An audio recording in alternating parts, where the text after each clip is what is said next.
Referee Shobner telling him to go back and release the ball with his hand first. Great refereeing.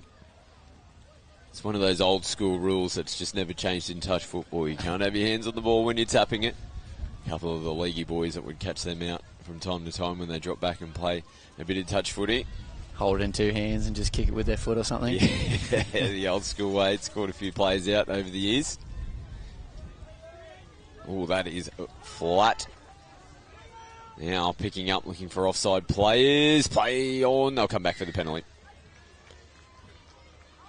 So it's a lucky one. Just the rub of the green not going in Palm Beach's way. 50-50 ball back in the middle. They regain possession. They try to go down the other end. Instead, they give a penalty away. They've got a full set of 6 now to defend. Yet again, this is where Redlands, with still plenty of time left on the clock though. It looked like there was a bit of air in between there. The touch must have been made. Penalty comes back, but if Redlands score here, it's a big task for Palm Beach. They come out down the short side and off the right foot. Nice defence, making the touch. Caden Ryan back in the middle for Palm Beach. Last touch here for Redlands. They'll finish this off in the corner. Dancing, Pride. He was good. He was dangerous in the first half from half on a dead roll ball. Taj Pride there, so need to make sure we're marking up on him. Palm Beach again look to try and get to their box. Throw an extra pass. It was the right idea. One defender had shot up out of the line to shut that play down, so the extra pass was definitely needed, but just didn't quite go to hand. And once again, Palm Beach, they're defending their line. Here's Liam Penney rocking the visor. They come out to him now. They're in the 4. Really dangerous down the short side. Shows it, holds it himself. And the penalty. Defence doesn't know what he's doing. I don't even think he really knows what he's doing. He just holds that ball out there and moves his body around. The low risk first touch play here. Nice simple quickie. Oh, looks to shape it back on the inside. Touch made on Pride. No relation? Could possibly be a nephew. It's definitely not a son. Not a son. Not a son. Anyway, the name carries some good genes there as Redlands score in the corner there. They ran a little bit of a cutout pass or a slider as such. Defense thought the first person was going to get it, and instead the ball went to the second person. And they finished with a 2-on-1 there, as you see on the replay there. It was like a long ball or a chicken, as some people would call it, a brothers.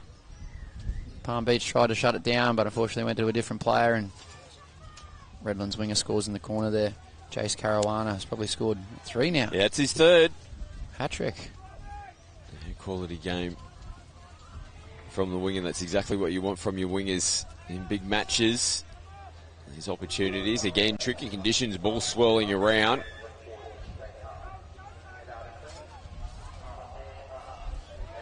Defense not moving forward actively enough. So Palmy with a full set of 6 to work with. They haven't really had too many repeat sets down the centre of the field. Like they've gone into their shell a little bit. That'll help. Oh, wow, that was really close. He thought he had him there too, Caden Ryan. He definitely was about to pick the ball up and flick it back to halfway. He thought he had scored to help get his team back in this game.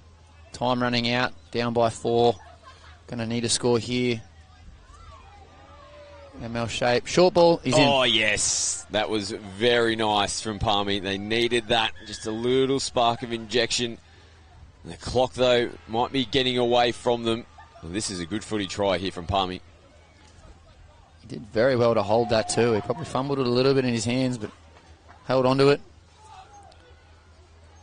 Levi Feen, I think that was. We've mentioned his name a couple of times. Been involved in a lot of their attack. And so is this guy, Harry Barker, holding the ball in 2 hands.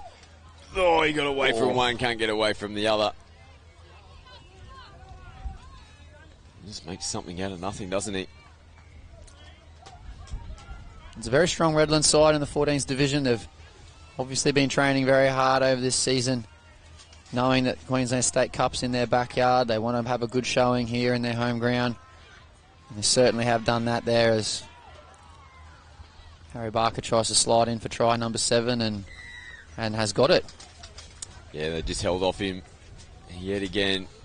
He's a danger man for this team. And look to see him be pretty influential in the grand final later on this afternoon. He's had his hands in everything here in this semi-final. Yeah, they've been very clinical, Redlands. Obviously, moving through the carnival, through the round games, they would have worked on a few things. They would have ironed out a few kinks that they would have had over the time. Oh, he's gone for the quick play, and there just was no dummy half there, unfortunately. But, yeah, Redlands looking very clinical now, coming into the pointy end of the competition. And they'll go a long way in that grand final in the next game as we get a penalty from Palm Beach, unfortunately, moving Redlands up the field. They'll burn some seconds off the clock into the last minute now. Redlands will make their way through to the grand final. They'll take on the winner of Wynnum and Gold Coast. They might be looking for one final try to ice this game off. 5th touch coming here. Taj Pride from dummy half. Nope. Repeat set. I'm going to make my adjustment on nephew and change to cousin. Cousin. Possibly. We've had some comms come through, have we? No comms. No. No. Just been racking the numbers in my own mind, and I could be completely different. They might not be related at all. Surely. We're in Redlands. Another Pride in the green and red. We'll confirm that, viewers. Great shut defence there from Palm Beach from that open side there. As the siren sounds with one last play. Bit of footwork, bit of a flick. And they wrap it up. Redlands are going through to the grand final here in the 14 boys. A pretty strong performance in the end after being under the pump early on from Palm Beach. They run away with it with the final score being a 7-3. As mentioned, they'll take on the winner of Wynnum and Gold Coast later on this afternoon. We've got 18 girls semi-final action coming up next. This is going to be a ripping game. Brisbane Metro taking on Rockhampton. We'll head down on the sideline as well with Jackie for the post-match interview. Fueled by Guzmani Gomez. Semi-final action coming up. Stay tuned. My family's been here forever. I belong here to Quandamooka country. Our people are the Nunakul, Nugi and Gurrumpul. People across the Redlands coast say Yura, which is hello, welcome. You're honouring the local language, the Jandai language, and giving a sense of, I know this place is important and I'm going to take care of it. All across the Redlands coast, we've got these magical places. They're places where you can take your shoes off, feel the earth, Mother Earth, and make your own connection to that place. It's about being in the moment and the environment that you're in at that point in time. There's got to be a beach for everybody. There's got to be a place for everybody. There's so many different places to explore, so many different coastlines to get to know better. Right on Brisbane's doorstep, you get to enjoy this beautiful coastline. At GYG, clean is the new healthy. But what does clean mean to us? No added preservatives, no artificial flavors, no added colors, and of course, no unacceptable additives in our food. That's why our guests feel so great after eating GYG.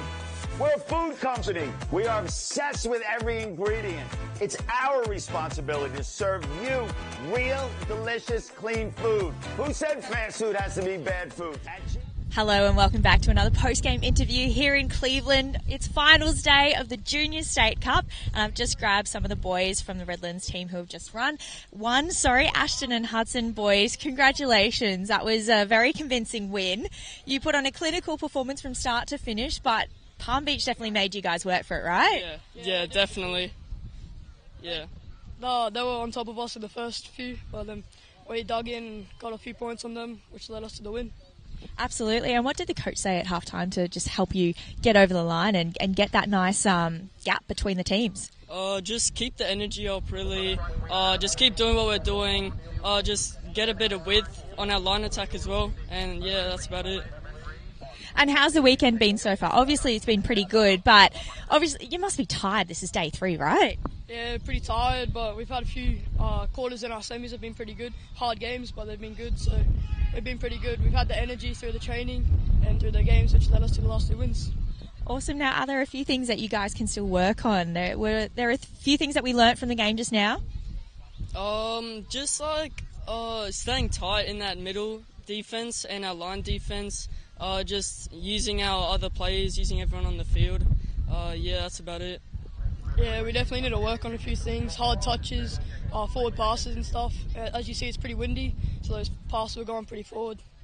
And so what do you guys do now? How are you going to recuperate and gather for your next lot of games?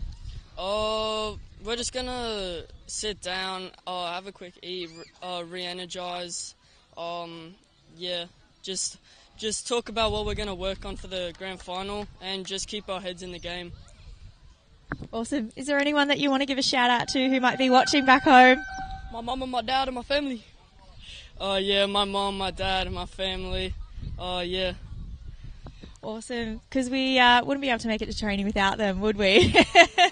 So thank you to mums and dads out there. We have another really exciting game coming up on Field 1 here. We have BMTA versus Rockhampton 18 girls. It is another semi-final. It's going to be thrilling, so get your snacks, settle in and get ready for another fantastic game.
My family's been here forever.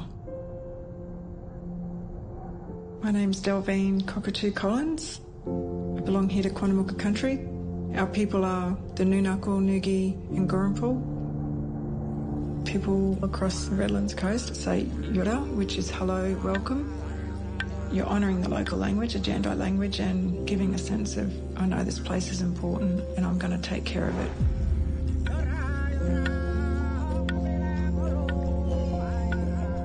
The knowledge, the resilience that our people had to live here, to take care of this place, gives you absolute strength.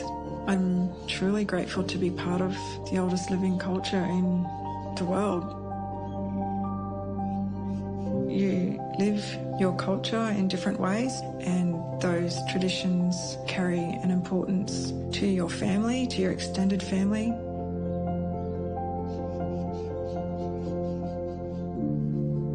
All across the Redlands coast, we've got these magical places. They're places where you can take your shoes off, feel the earth, Mother Earth, and make your own connection to that place. That's the beauty of it. How am I feeling now? Open to this calmness, this peace, and allowing yourself to feel those changes. It's about being in the moment and the environment that you're in at that point in time. There's got to be a beach for everybody. There's got to be a place for everybody. There's so many different places to explore, so many different coastlines to get to know better. Right on Brisbane's doorstep, you get to enjoy this beautiful coastline.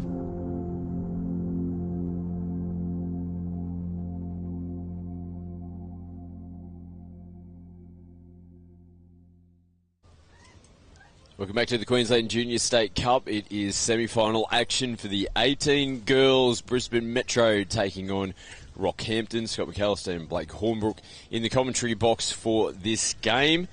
These two teams progressing through after BMTA finished on top of Pool B. 4 wins without a loss after the regular round. Rockhampton finished second in Pool A. 3 wins, just the 1 loss.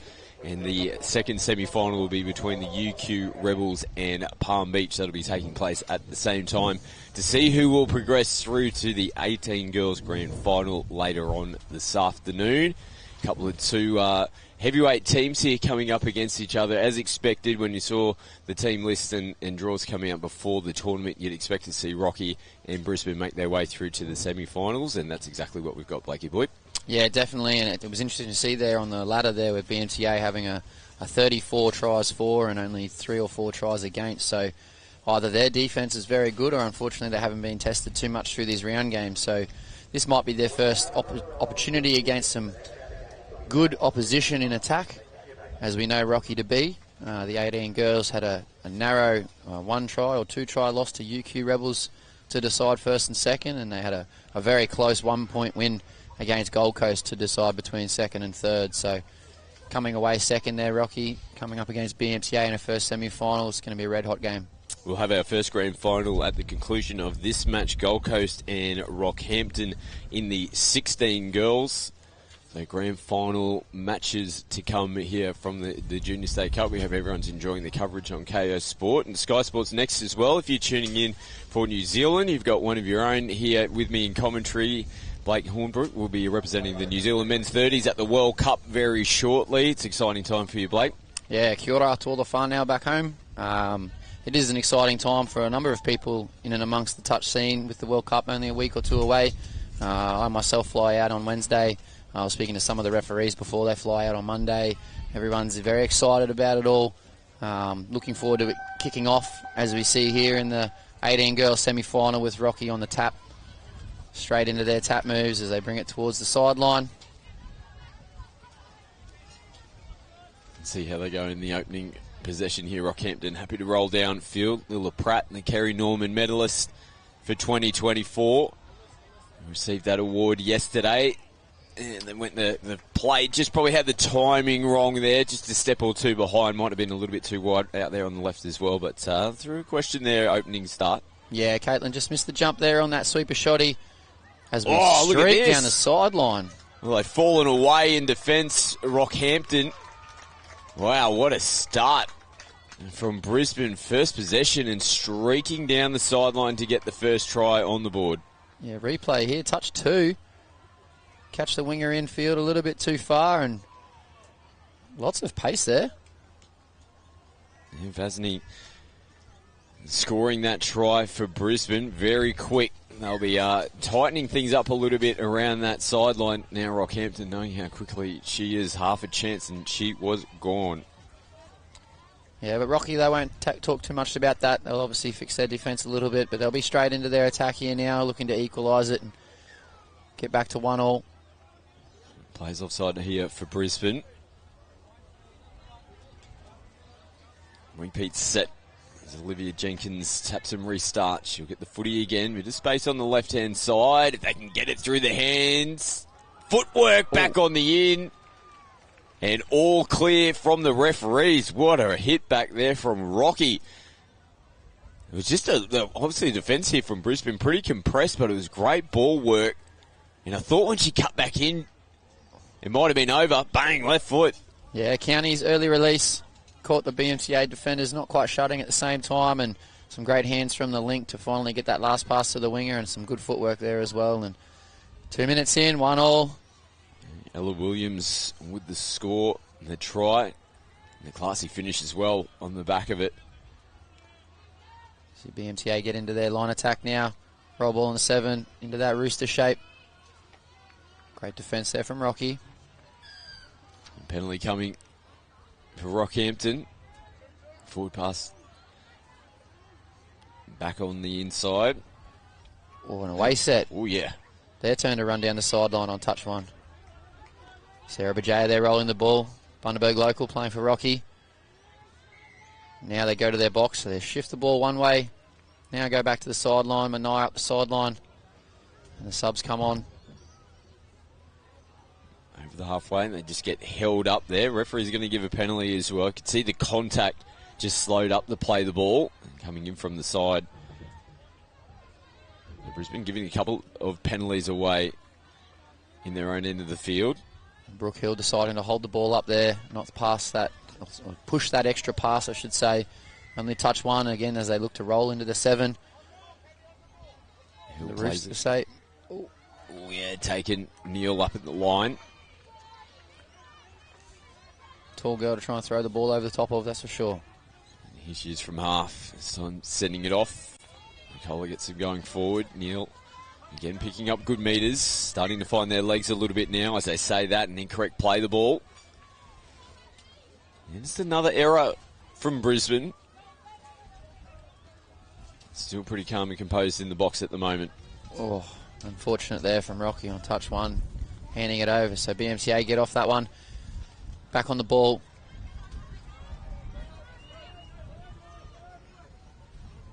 Here's Tanamu. Kai Hillman there getting in the middle. Tanamu again. Back in with Hillman. Receives it from Blewett. Steps in. Alberta another touch here to set them up. Hillman plays it. And space out on the right and gets a little wraparound play. Tanamu looks to go back inside. Good defence though from Rockhampton. Yeah, an interesting play there. Open side quickie with a wraparound. Try to create an overlap. Rocky defence. And taken. Diving effort in the corner. No good, unfortunately, I don't think. It was a risky play from Rocky. Probably just went to sleep a little bit there, having a look at the defensive line. And when we got caught in two minds there about heading off into the interchange area, might have just been a step forward. But Matilda Rogers there, swooping on that one. It's 2 tries sort of against the grain, you would say, from BMCA. Rocky go back to their process now and look to score another try just to get back to evens again. Here's Kelso who plays it. They go the wraparound, might skip out in front. Release here. There might have been some space down the left. Ella Williams cuts back in again. We saw her do that and came up with points last time around. They dive in at the line.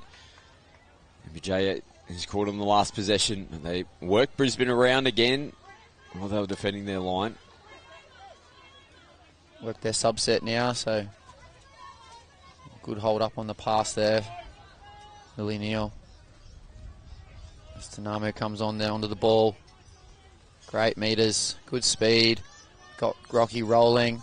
Ooh, there's groans from the Brisbane coaching box and the players on the sideline at the moment. Thought they might have been a step too short from being onside there, Rocky. Probably a fair question to ask.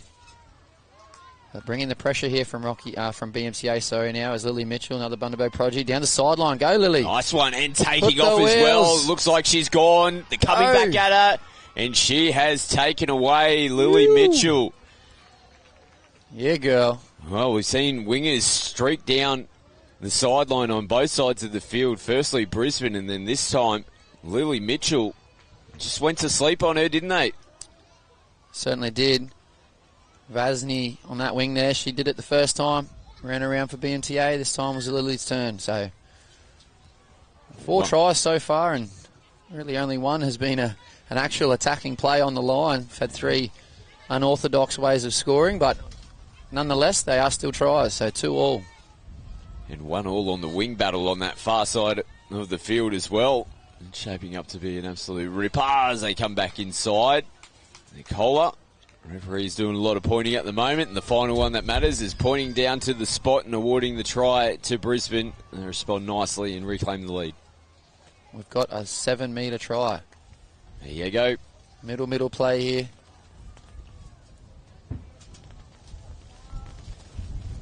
Oh, she must have just missed her there, Lila Pratt. She was right on the money. Great little open side half run. Ninja pass back inside. Molly Kelso gets back to work there. Brooke Hill and Lani Ingram. They're happy just throwing the footy around from the restart here. Kelso and Jenkins. And driving around. Hill from half. Jenkins comes back her way. Looks for that deep switch. And it just switches her back into the defence of Brisbane. And it was a touch and pass signal from the on-field. Hillman, short ball off the hip. Elias picks up some valuable metres for Brisbane. Gets them downfield. Over the halfway line they go. Nice start to the set here for Brisbane. They'll be looking to get some polish on the back of it. As Cameron Bray plays it. Nicola again skips. Switches in nicely. Great defence back on the inside. Big touch had to be made. Molly Kelso getting across there for the Redbacks. Yeah, great end of that set there from BMTA. Nice strong half run that switch. Almost caught the inside defence napping, but Molly Kelso came across to save the day. Good metres there from Sarah Bajaya, earning her team a penalty. And just helps Rockhampton get a leg up. They get themselves downfield. Down by 1 on the scoreboard. 3-2 here in the 18 girls semi-final. Lila Pratt and Manaya here will get together in the middle. Strong combination. Lily Mitchell in the link. Looking for the B-dub or a rooster. Brothers play there. Long ball from Pratt. Ooh, fortunate. Without these windy conditions, that one might have stuck. Definitely the right option. Again, they're playing that compressed defence, particularly on their edges, Brisbane. So there's value out on the edges if they can get the ball there. Yeah, definitely windy conditions to play a part in the long game here for the girls. BMTA bring the subs on, and Kai Hillman and Tanamu there together in the middle once again. Here's Hillman having a look at options, nothing there. They switch in. Touch is made on Abby Blewett.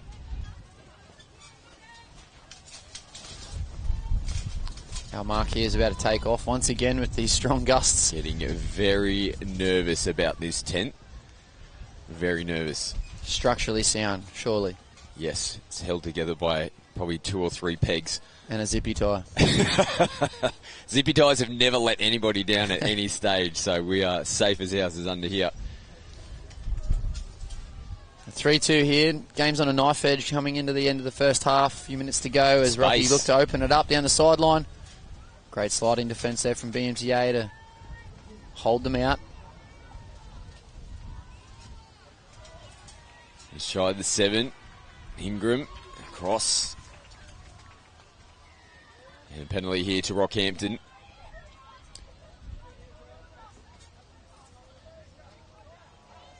Full set of 6 to work with. Still minutes on the clock here in the first half. Looking to level up the scores. Again, this left edge is providing a bit of value for them. Jenkins this time decides to run. Yeah, definitely going the long ball off that 32 platform or middle link platform. Obviously, BMTA's middle defence is very, very tight. So just trying to spread them out a little bit. And loose ball back on the inside. Caitlin Luaga couldn't get her hands wrapped around that footy. Just before it hit the ground, she comes up and makes the touch now. It's Neil. Big long pass there. Goes out in front. Nicely taken from Lawson. Lily Tran picks up nice metres out of the box. Followed up nicely as well. Cameron Bray gets in a half, gets away from the defence, gets into the in-goal area, finds the support as well. Touch has been claimed. Must have been on the boot in the middle of the field. Great diving touch there from Caitlin.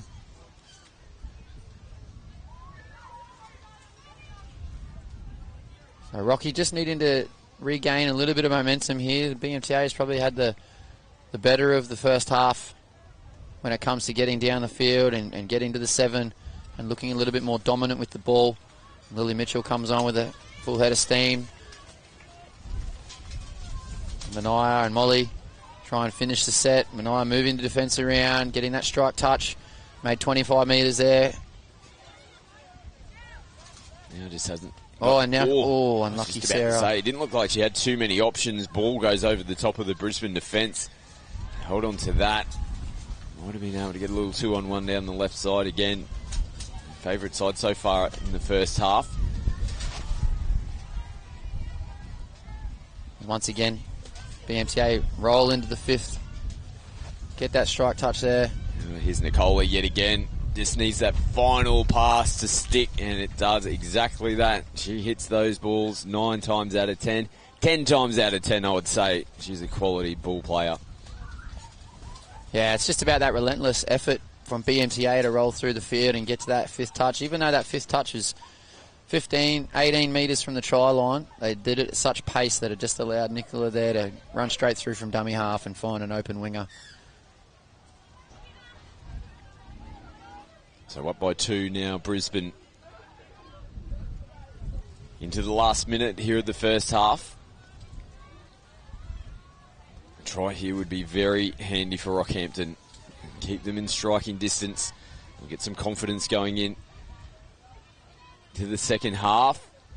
And it's come off the hands there of Lily Neal. Probably didn't need to play at that. Looked like the ball was going not really to a Rockhampton target. They'll still back their defence here with 10 seconds to go. Oh, Pratt gets on the inside though, so it might have been a costly little mistake there for Brisbane right before the halftime break. You can hear the hooter sound in the background. Perfect timing for Rocky. That keeps them in this game. Yeah, it's going to be a good halftime chat here from Damon Moore to get these girls back up. BMTA, I thought, were the better of the sides in this first half with their momentum getting the ball down the other end. So a big second half to come. Game on our hands here. 18 girls semi-final. Who can progress through to the grand final later on this afternoon? Brisbane's slight advantage going into the break. They currently lead 4-3 over Rockhampton.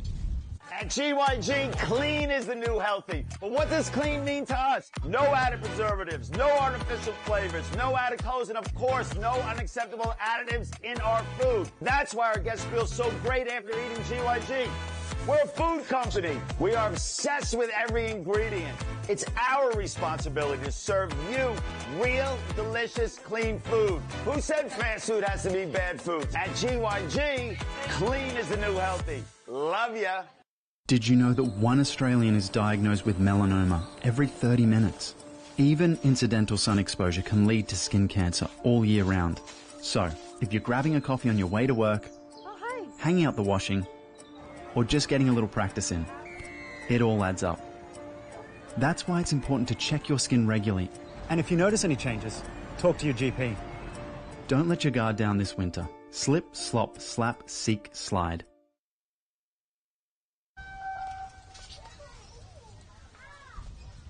We're not too far from getting the second half underway. The Hooters actually sounded in the background to start the second half. Both teams just getting their last minute instructions.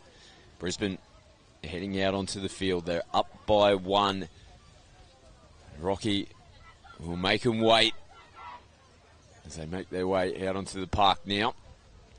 Handy try right before the halftime break, though, wasn't it, Blake? And that just kept them in it. A 4-2 scoreline as opposed to 4-3. Just it's a different feel in the second half. They'll feel like they're back in this game. Yeah, it definitely is, because obviously only 1 try and the scores are level and you feel like you're back in the game again, whereas chasing 2 tries to get level and a third to go up by 1, it seems that little bit more daunting. So Rocky will take a lot of confidence out of the way they finish that first half as they look here to try and snuff out BMTA's attacking set.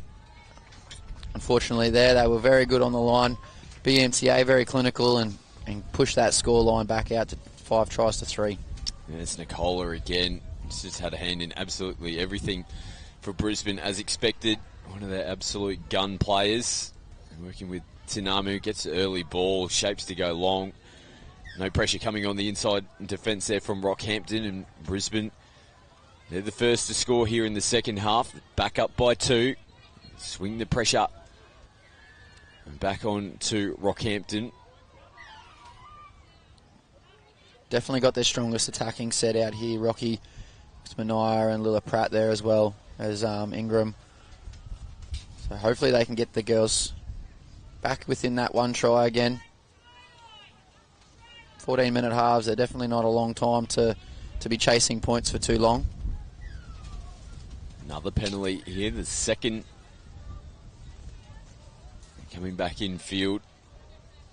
And the forced substitution there, Lily Neal. Might have had a couple of words to the referee, so momentarily. It's a player number advantage, although the replacement player sprinted back out onto the field, gets into position. Back to 6-on-6. Loose ball out on the right-hand side. They've got another penalty. Is that three penalties? Someone need to sit out, or is that what the forced sub was for? Interesting. I thought that might have been the third. The on-field referee who made those first two is headed over to the sideline. So we'll wait and see what happens here in this set. Here's Pratt. Plays it. Away with some work. Just pushed that pass, held on, probably caught in two minds. We just needed to hold on to the footy there, reset. They still had touches to work with. Yeah, definitely considering that the penalty count must have been close to that 3. If you play for a penalty there, even just by using up the set of 6 and you get one, then obviously the rules are after 3 penalties, the defending teams need to sit one into the corner, and obviously attacking against 5 defenders is a lot easier than attacking against 6. So probably didn't quite use that set as well as to their advantage there, Rocky, but the MTA go back into their structures. They get the ball down the other end of the field here with Kai Hillman at half.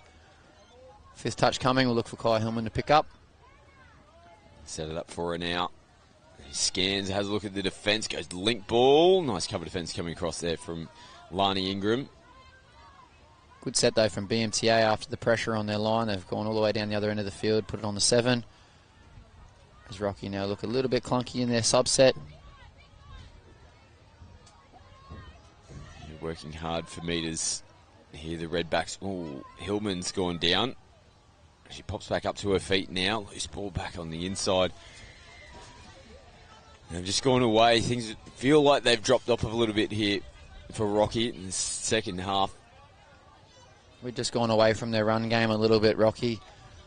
I don't know whether that's the big moment of the semi-final or just the pressure they're getting from the defence from BMTA. But you've got to go back to what you're good at. Touch has been made. It was a flat ball attacking the line. So forward, in other words.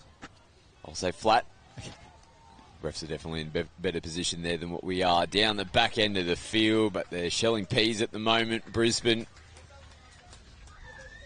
Yeah, smile on Lily Neal's face, says they're enjoying their footy. Obviously scoring tries, but potentially booking a spot there in the grand final. Diving effort there from Caitlin, unfortunately just missing. Still plenty of time. Don't want to lose hope in these semi-finals to jag a few tries. We saw at the start of this game how quickly 3 tries can be scored back against the grain. Pass over the top there. But every set of 6 here now, very important from Rocky. Needing to score tries as Manaya picks up on the short side. County's play there for Manaya again. Great long ball. Get there. Ooh, coming back off the left foot again. Might have had some room to just keep punching in towards the corner. Yeah, probably needed to back herself into the corner there with a nice Xavier Coates-style diving effort in the corner. Oh, yes. And we'll see the 18 girls grand final later on this afternoon. It'll be 2:30 local time here in Redlands. BMTA got 1 foot in the door, making their way through to the grand final. They'll take on the winner of the UQ Rebels and Palm Beach. Second semi-finals taking place as we speak. BMTA get the repeat set. You'd have to say that UQ would have gone into that semi-final favourites. They finished top of their pool. They're undefeated at the moment. And if they do get the victory, you never know. We'll wait and see and wait for the result. If Palm Beach can cause the upset. But UQ make it through. You get the 2 heavyweights, 2 local Brisbane-based teams undefeated in the competition for a grand final, big grand final later on this afternoon. Yeah, they definitely are the pick of the bunch. Palm Beach could have a blinder of a game and knock them off, but it's always nice to see the two top teams, the two top of the pools, feature in the grand final, and BMTA will definitely give UQ a run for their money. We've got grand final action coming up next at the conclusion of this 18 girls semi-final. Gold Coast taking on Rockhampton. Gold Coast getting through, tight contest, 4-3 they won over Townsville. And Rocky also tight, 4-3 they won over Brisbane Metro to make it their way through to the grand final. So tough semi-final matches between those two teams. That'll set up a nice even contest for the grand final coming up next as well. That's what you want to see in your semi-final games. Tight games, close score lines. Fortunately not quite one for this game, but still Rocky fighting all the way to the end against a very strong BMTA side in the 18 girls. Probably just shows the exposure and high-level competition that BMTA is involved in throughout the year and throughout the season, as we were talking off-air. Involved in the Storm Club, play tri-series competitions. There's Metro Cup. There's obviously their own local affiliate modules, which are of a high standard. It's tough to compete with that when you're way up in the far north of central Queensland, as well as Bundaberg and Rocky, playing amongst yourselves. BMTA streak away here again with another try. Yeah, really running away with it here in the second half. Cameron Bray picking up from acting half. She's been dangerous from that position and finding nice space to get that try down. Another one for Brisbane Metro, Matilda Rogers. Another try for her as well in this game.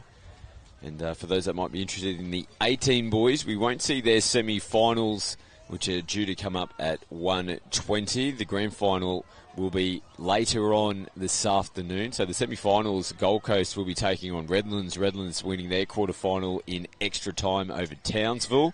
And Rockhampton taking on Orana. There's some big games, those ones, those affiliates. I watched them throughout the last couple of days, and that's some open men's quality football there from our 18 boys divisions. They very high quality, high skill set, high speed, awesome to watch. And the 18 boys grand final will be the last match of the tournament, 3:05 local time. Looks like we're going to have nice sunny conditions this afternoon. This wind still hanging around, causing a little bit of a havoc, but nice sneaky down the sideline. Tanamu puts it down. It's been pretty much the perfect performance in the second half, hasn't it been, for them? Really completely shutting Rocky out of this game. It was all set up from the first try of the second half, and they just haven't looked back from that point on. Yeah, they looked the dominant side in that first half, but Rocky was really sticking with them, and unfortunately in the second half here, they've asserted the dominance here and are really rolling on the scoreboard as such. Rocky still aren't giving up, trying everything they can here to, as we see Ingram down the sideline. It's just probably their defence not able to handle the variation that BMTA have to throw at them. As Manaya and Lilla Pratt here get together in the middle once again. Seen it all carnival. Probably for the last time as top age 18 girls at Junior State Cup. Hopefully this Rocky team, for those that might still be 17 in the side, they'll be looking to hang together, be back better, and they'll be back on home turf again next year. The Junior State Cup making its way back to Rocky for a second time, which we're looking forward to. Nice footwork from Pratt, almost slicing in underneath. Great defence there from Kai Hillman.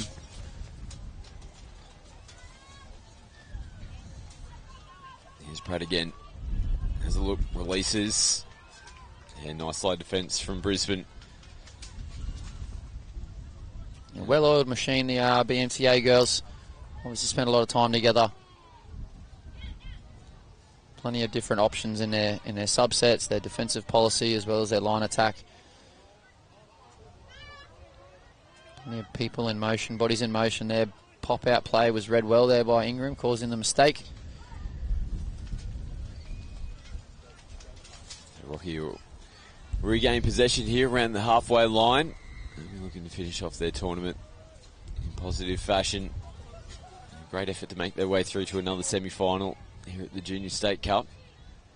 It's no mean feat, particularly in the 18s divisions where most teams could knock each other off on any given day. Yeah, there's probably a good eight teams that really are vying for the semi-final spot each year. Some big affiliates that always seem to produce good 18s teams at any given year. They could have the pick of the bunch. And this year it seems to be BMTA. I've got a strong side as well as UQ, so great grand final coming up.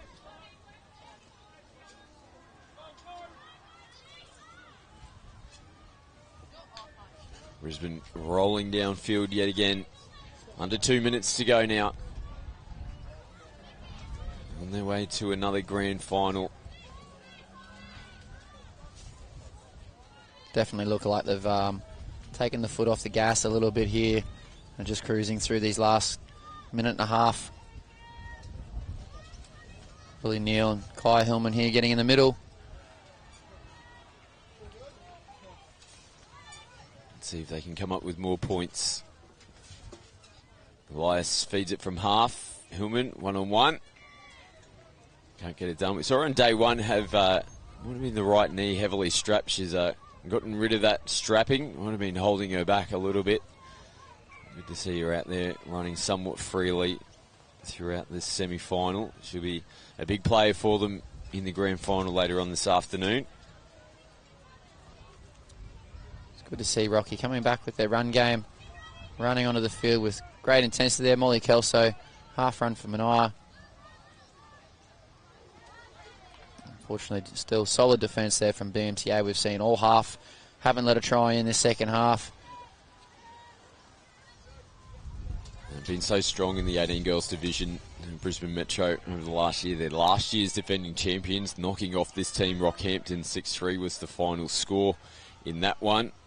The previous Junior State Cup in 2021, of course, cancelled due to weather in 22. They won 10-0 in that 18 girls grand final. Of course, these girls probably would have been playing 14s or 16s at that stage, and they're in the grand final the previous Junior State Cup before, so it's a rich pedigree in this 18 girls division. They're looking to add another bit of history later on this afternoon as we see Nicola again setting up another try for Brisbane. All the time in the world. Little pop-out play. Finish it off in style. 10-3 is the final score. Brisbane through to the 18 girls grand final. Commiserations to the Rockhampton girls. Another strong performance at this year's Junior State Cup. We've got our first grand final on the way next. Gold Coast taking on Rockhampton, 16 girls. We'll be down on the sideline with Jackie as well for the post-match interview fueled by Guzmani Gomez. More to come here. Grand final action from the Queensland Junior State Cup. Did you know that one Australian is diagnosed with melanoma every 30 minutes? Even incidental sun exposure can lead to skin cancer all year round. So, if you're grabbing a coffee on your way to work, hanging out the washing, or just getting a little practice in, it all adds up. That's why it's important to check your skin regularly. And if you notice any changes, talk to your GP. Don't let your guard down this winter. Slip, slop, slap, seek, slide.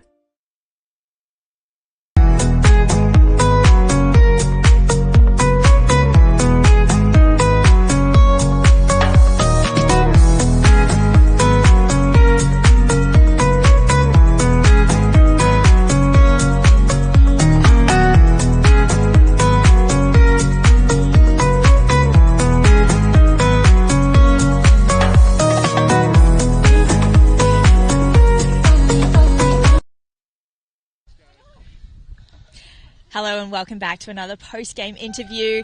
It's finals day at the Junior State Cup here in Cleveland, fueled by Guzmani Gomez. I'm here with the captain of the winning BMTA girls who just pulled off a very convincing win against Rockhampton. Firstly, congratulations. How was the game? Yeah, it was a pretty good one. It was a bit of a grind, you know. It was pretty 1-for-1 at the start. But I think we just got around each other trying to keep the energy up because we did get our heads down a bit when they scored. But yeah, keeping our energy up, got around each other as a team, which I reckon was what got us there in the end. I noticed that your game was very quick. Once you girls had the ball, like you went very quickly with it. Was that part of the strategy? Keep the ball moving fast, tire the other team out? Yeah, I think keep the pressure on. I think it was one of our main things we wanted to focus on. And just run forward, go hard, get off. Yeah, work hard, really. Yeah. So looking forward now, what are you ladies going to work on? Are there some things that you are going to strategise for the next round? I think just working on our defence a little bit. I think we let in a couple easy ones, to be honest, in that game. But yeah, just tying in, working hard, talking, communicating. Yeah, I think that'll get us through.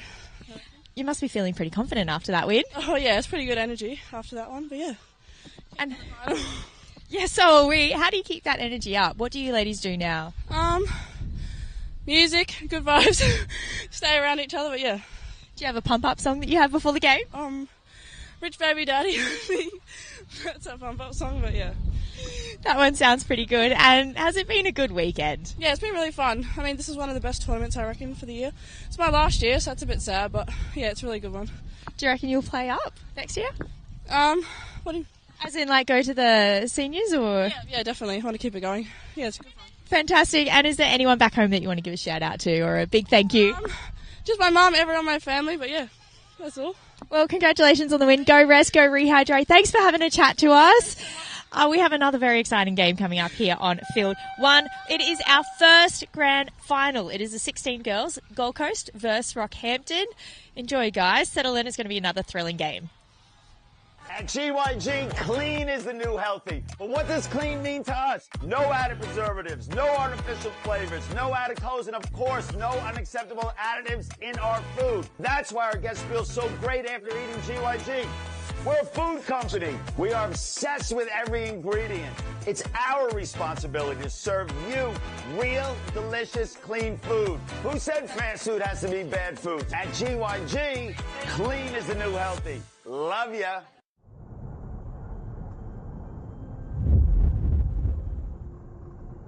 My family's been here forever. My name's Delvine Cockatoo Collins. I belong here to Quandamooka country. Our people are the Noonuccal, Noogie and Gorampal. People across the Redlands coast say Yura, which is hello, welcome. You're honouring the local language, a Jandai language, and giving a sense of, I know this place is important and I'm going to take care of it.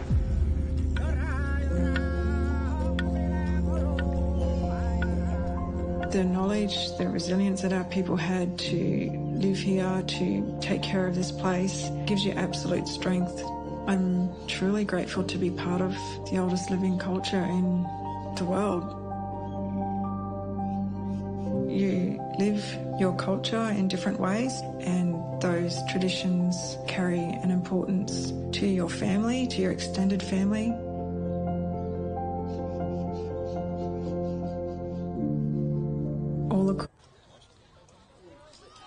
Welcome back to the Queensland Junior State Cup. We have our first grand finals in the 16 girls division. It is the Rockhampton Redbacks in the red and black, running from left to right against the blue and gold of the Gold Coast. And Rocky with the tap to start with. Late pass is the call from the official, Adam Pride here, joined in commentary by Australian men's 30s coach, almost got that wrong. New Zealand, I'm killing it.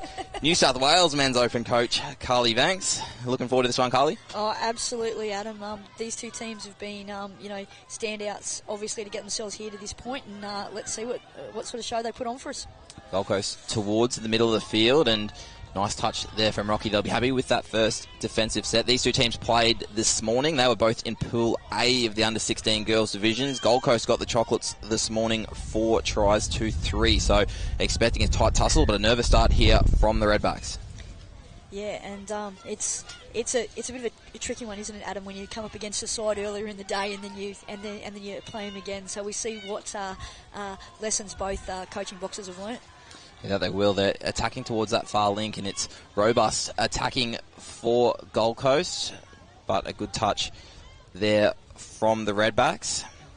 Gold Coast coached by Jermaine Dayberg-Muir, touch football royalty and Hall of Fame, so plenty of touch IQ in their sub-box. Rockhampton with Mal Kenny assisting Tracy Upton, stalwart of Rockhampton touch. These teams are going to be well coached. Oh yeah, I mean we'll see the coaching battle definitely on here as well, Adam, which just adds spice to the contest. Definitely Rocky towards their sub-box at the moment. They'll send fresh legs on. Kayla Vella with the ball in hand. And we've got another mistake here from the Redbacks. Yeah, it's at the time you don't probably think that it's going to hurt you too much, but sometimes it does late in the game, doesn't it, Adam? If you don't get those completions away nice and early in the game. That they do. Gold Coast heading towards the sub-box to bring on some substitutions themselves. It's Larry at half. Sweepers coming on the field. Upfill with the ball.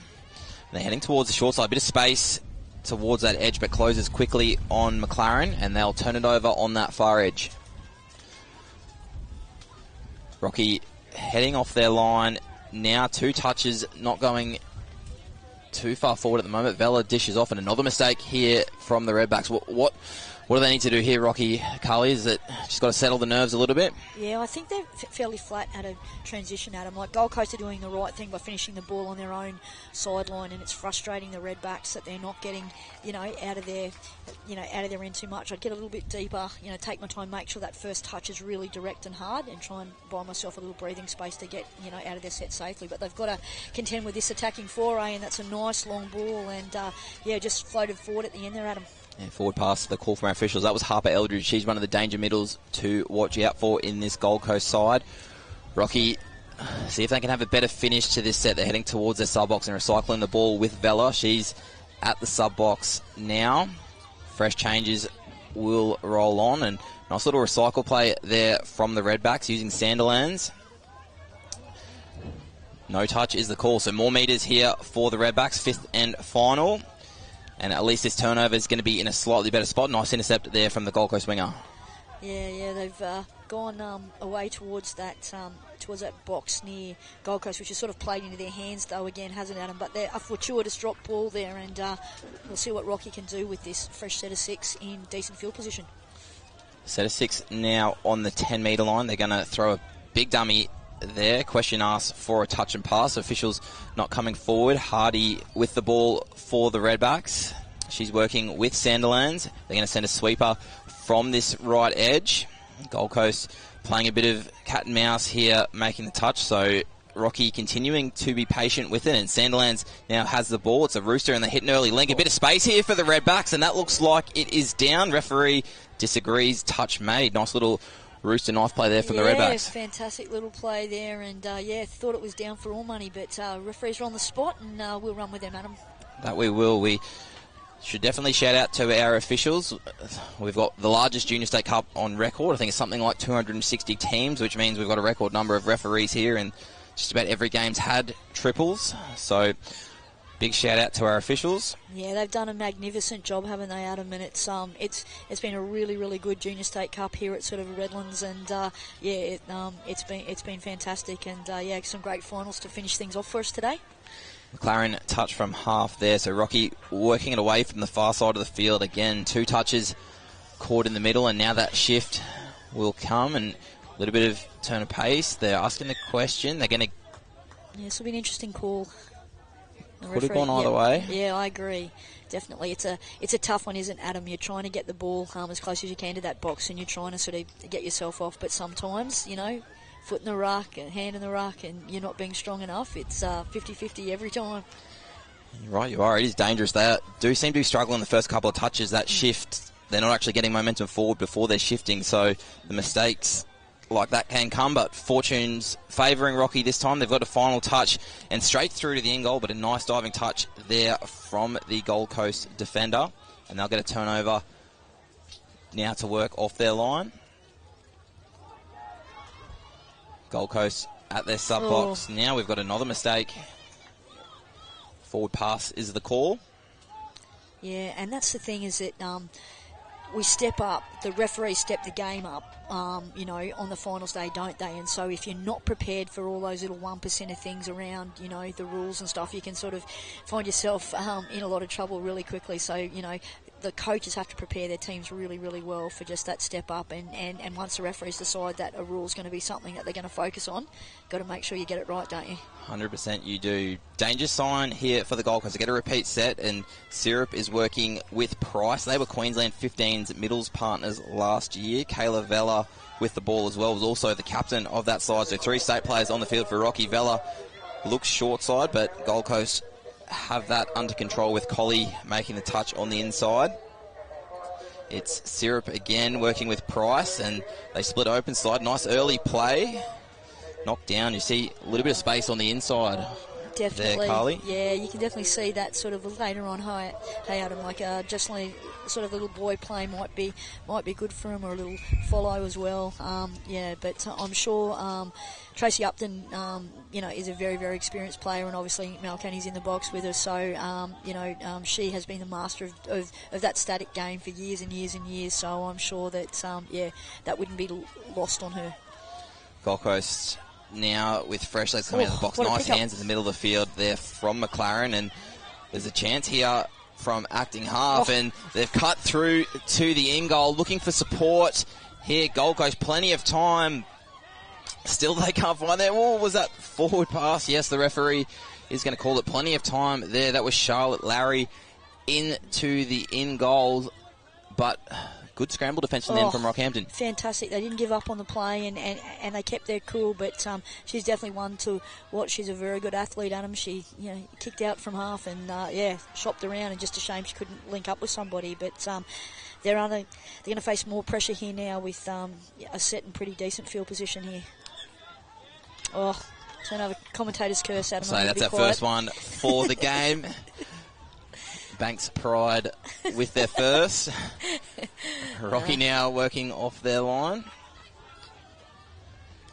And they'll rock towards the middle of the field. How important, we talk Junior State Cup, obviously a big carnival, 3 days, number of games these teams have played. How important is it managing that momentum and managing that fatigue? We've seen a lot of errors from both teams to start with. How important is that coaching facet of the game? Yeah, it is, isn't it? Everything counts on finals day, and I would dare say if your routines haven't been there, on the previous 2 days, you can't all of a sudden, decide that you're going to eat well, you're going to rest well, you're going to do everything right. So the teams that do the 1% of things on and off the field, they're usually the ones that are in with a shout at the end, aren't they, Adam? Definitely. There's going to be another mistake here from Gold Coast.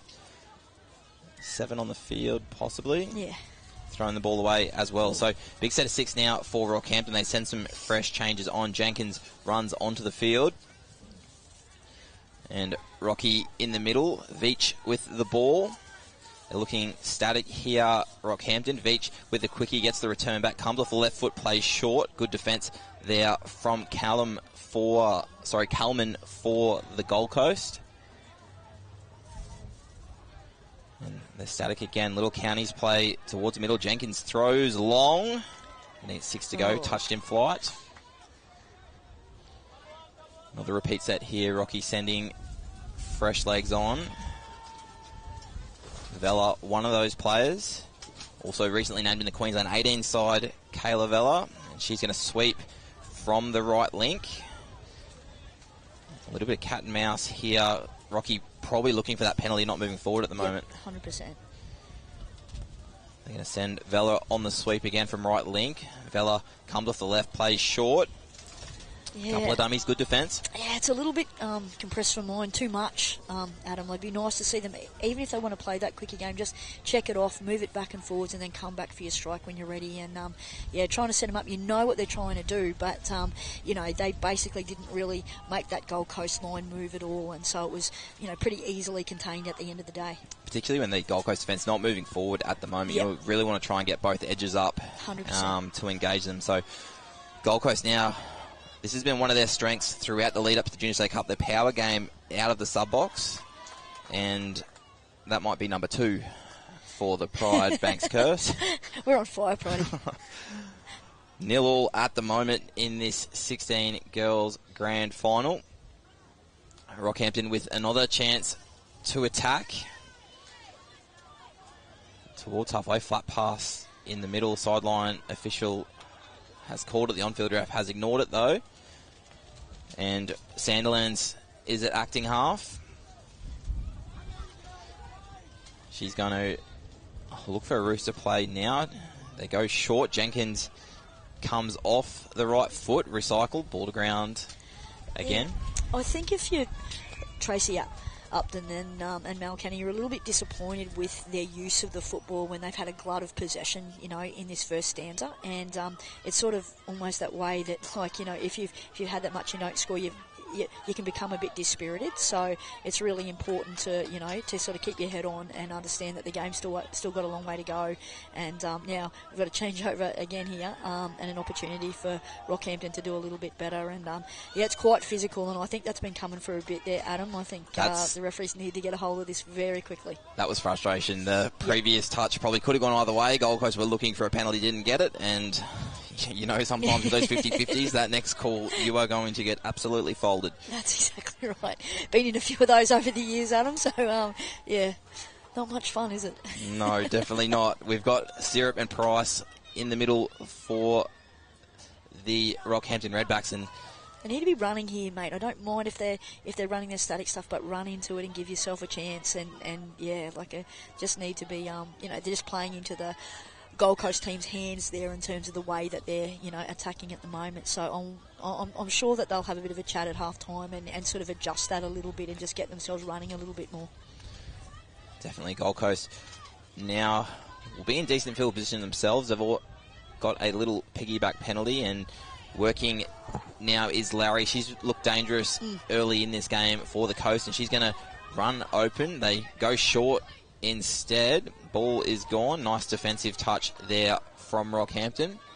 Yeah, it seems like Gold Coast have got a lot of power athletes that want to run and sort of stuff like that. Not a lot of guile at the moment in terms of ball players and stuff, so it's a pretty intriguing matchup, isn't it? Two contrasting styles for sure. That is for sure. Rocky sweeping on themselves. They'll look for a half run at halfway. They're playing short numbers there, but Vella's pass goes to ground. It's interesting too, we were talking pre-game, one of Gold Coast stars, we talked about a couple of Rockhampton's Queensland representatives from last year. Lacey McLaren is a Gold Coast representative. She's actually only played today, representing Queensland in the under-16s rugby league competition down at Port Macquarie, I believe. So possibly that disruption of not playing might also be a bit of a challenge for Gold Coast. Absolutely. Hooter is gone. It is 0-0. We're having a very tight tussle, tight arm wrestle here in the 16 girls. We'll be back for the second half action in a moment. Hey, how would you like your own health coach? My Health for Life is a free health coaching initiative funded by the Queensland Government. Over 18 weeks, we'll have 6 sessions together where we'll talk about making healthier choices and creating healthier habits that you can live with. Together, we'll discover your motivation, set goals, and create your action plan. We'll also cover managing setbacks, changing your mindset, and celebrating your wins. I'm here to support you and help you navigate the ups and downs of making lifestyle changes. Do our online health check to see if My Health for Life is right for you. Visit myhealthforlife.com.au.